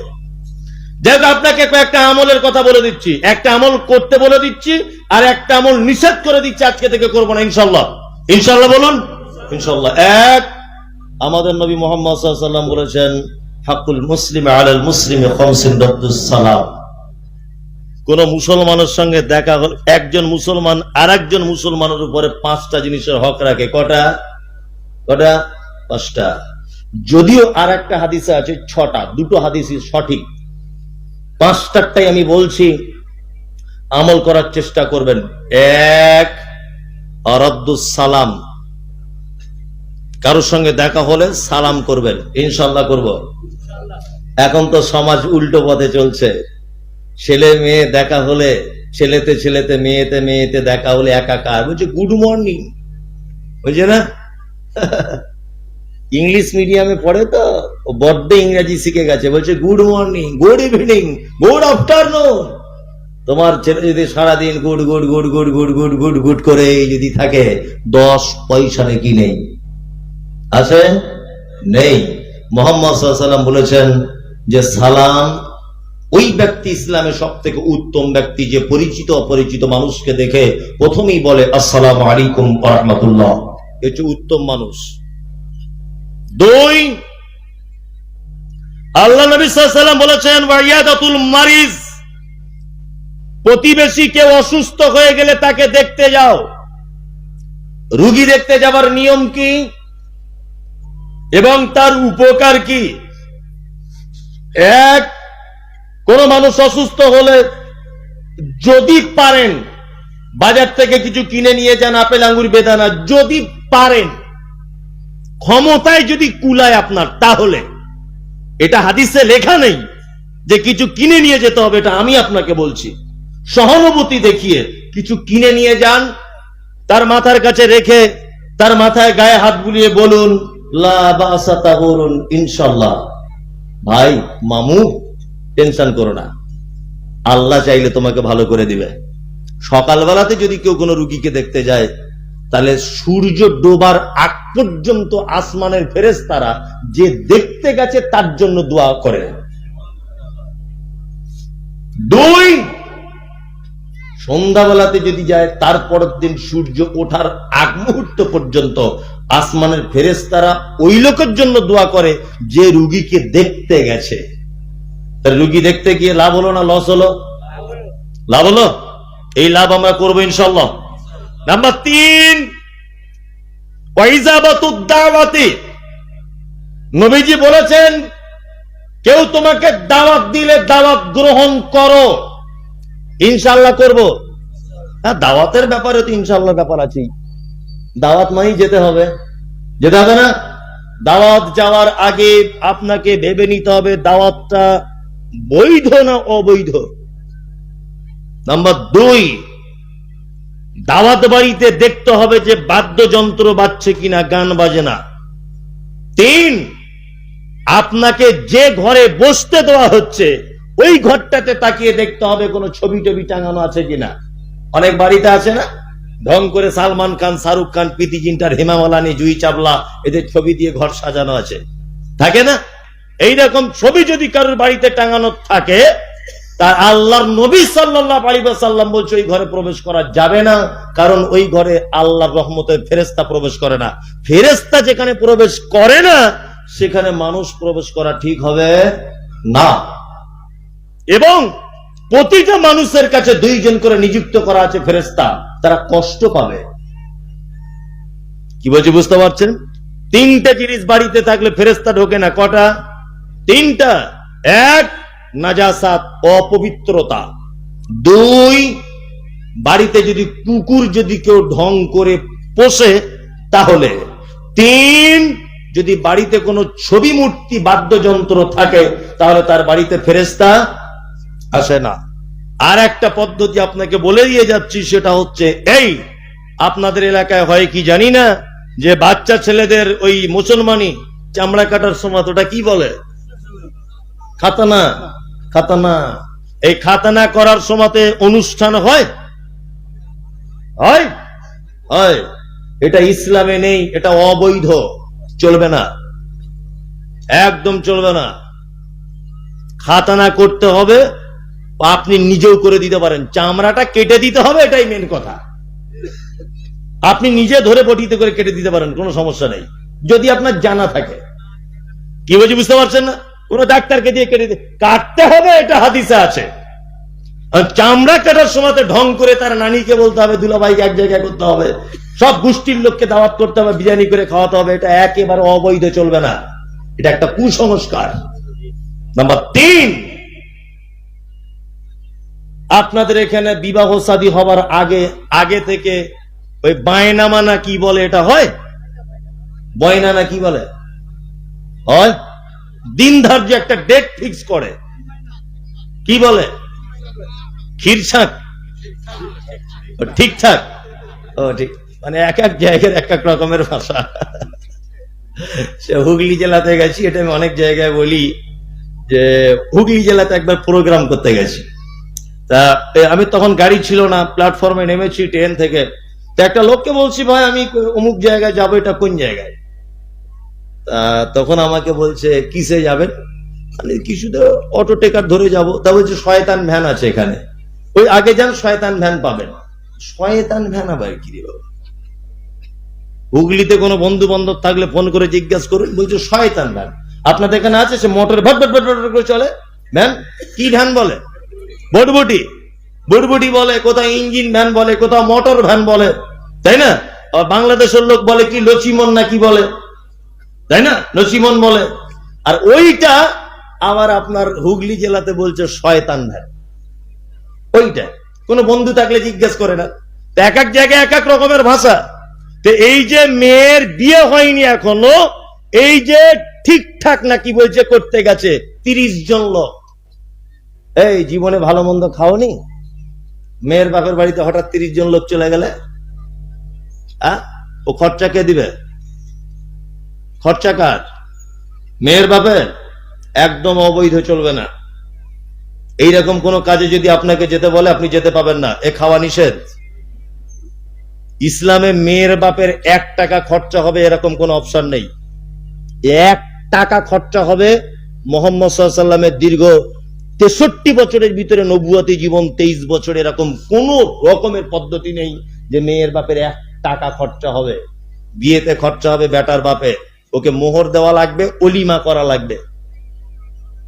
কি বলছি বুঝতে পারছেন না? বিয়েতে মোহর দেওয়া লাগবে আর অলিমা করা লাগবে। 40 জন লোক ঠিকঠাক করতে গেছে, আর ছোট লোক বিয়ের দিনে বলছে মোহরটা পরে দিব ধারে। এরকম হয় কি হয় না? ওটাই হচ্ছে। মোহরের টাকা নাই, 12টা টাটা সুমো করে স্করপিও পরে মেয়ের বাপের বাড়ি খেতে যাচ্ছে। লজ্জা থাকারও তো ব্যাপার। তবে হ্যাঁ, একটা কথা বলে রাখছি যে কুসংস্কার ইসলামে নেই, এর নাম কুসংস্কার। এগুলো সমাজ থেকে তুলতে হবে। এখন আর একটা বড় পাপ হচ্ছে সমাজে। মেয়েটা নতুন বিয়ে হয়েছে, পেটে বাচ্চা এসেছে, প্রথম বাচ্চা সাধারণত মায়ের বাড়িতেই হয় মেয়েদের, তাই না?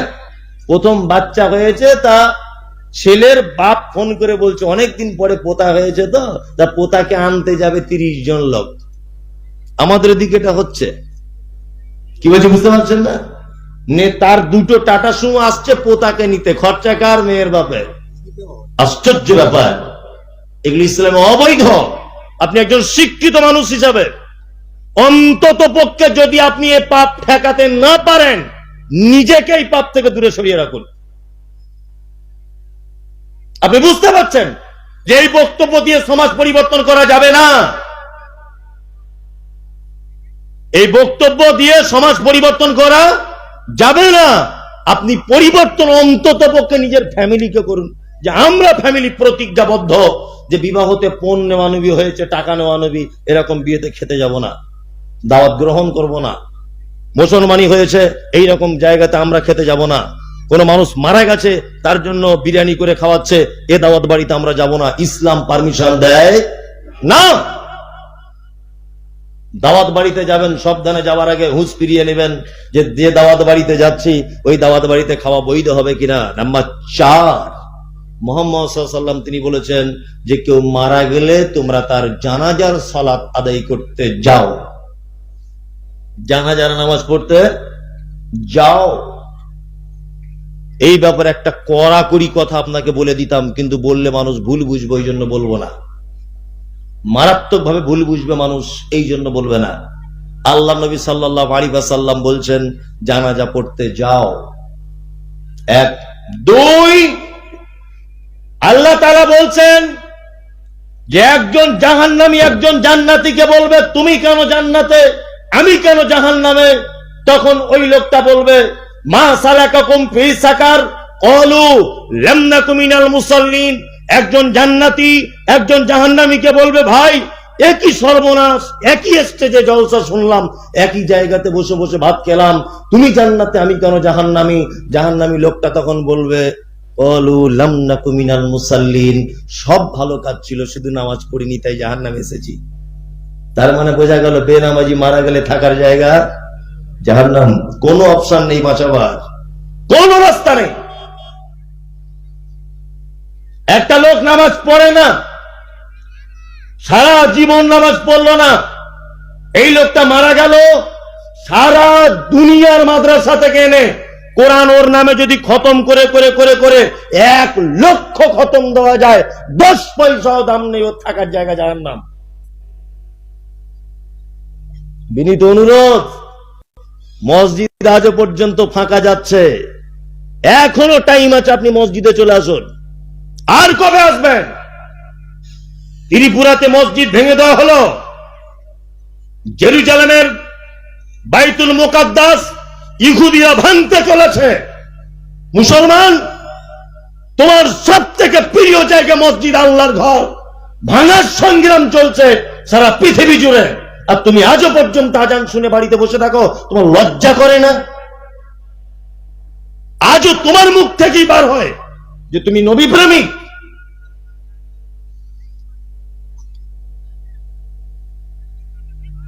আল্লাহ নবী সাল্লাল্লাহু আলাইহি ওয়াসাল্লাম লাইন ক্রস করে একটা কথা আপনাকে বলে দিয়ে যাচ্ছি নামাজের ব্যাপারে। আল্লাহ নবী সাল্লাল্লাহু আলাইহি ওয়াসাল্লাম, দিন ছিল বৃহস্পতিবার। কি দিন? বৃহস্পতিবার। মাগরিবের নামাজ পড়লেন। মাগরিবের কিসের নামাজ? মাগরিবের। জামাত করছেন নিজে। প্রথম 2 রাকাতে তেলাওয়াত করলেন সূরা মুরসালাত।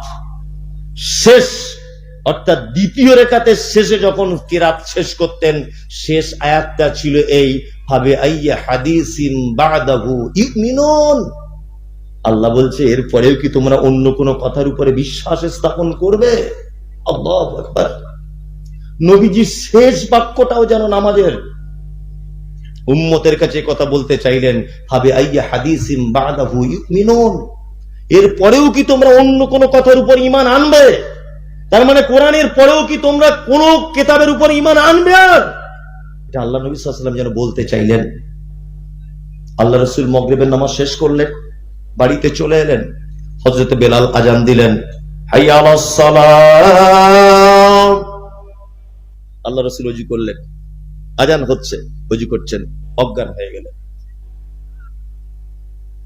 হযরত আয়েশা রাদিয়াল্লাহু তাআলা আনহা নবীজিকে চেপে ধরলেন, আবার তুলে দিলেন। আল্লাহ নবী আবার ওযু করলেন, অজ্ঞান হয়ে গেলেন। আবার ওযু করতে গেলেন, অজ্ঞান হয়ে গেলেন। বিশ্ব নবী ইশারাতে করে বলছেন, আবু বকর, ও আবু বকর, যাও ইমামতি করতে যাও। পৃথিবীর একজন মাত্র মানুষ আল্লাহ নবী সাল্লাল্লাহু আলাইহি ওয়াসাল্লাম বেঁচে থাকা অবস্থায় নবীজির মেম্বারে গিয়ে বা নবীজি যে জায়গায় দাঁড়িয়ে নামাজ পড়াতেন সেই জায়গায় নামাজ পড়িয়েছেন, তিনি হচ্ছেন আবু বকর সিদ্দিক রাদিয়াল্লাহু তাআলা আনহু। 17 ওয়াক্তের ইমামতি করেছেন তিনি। আল্লাহ নবী সাল্লাল্লাহু আলাইহি ওয়াসাল্লাম শনিবারের দিন একটু সুস্থতা বোধ করলেন, যে আমি একটু সুস্থ।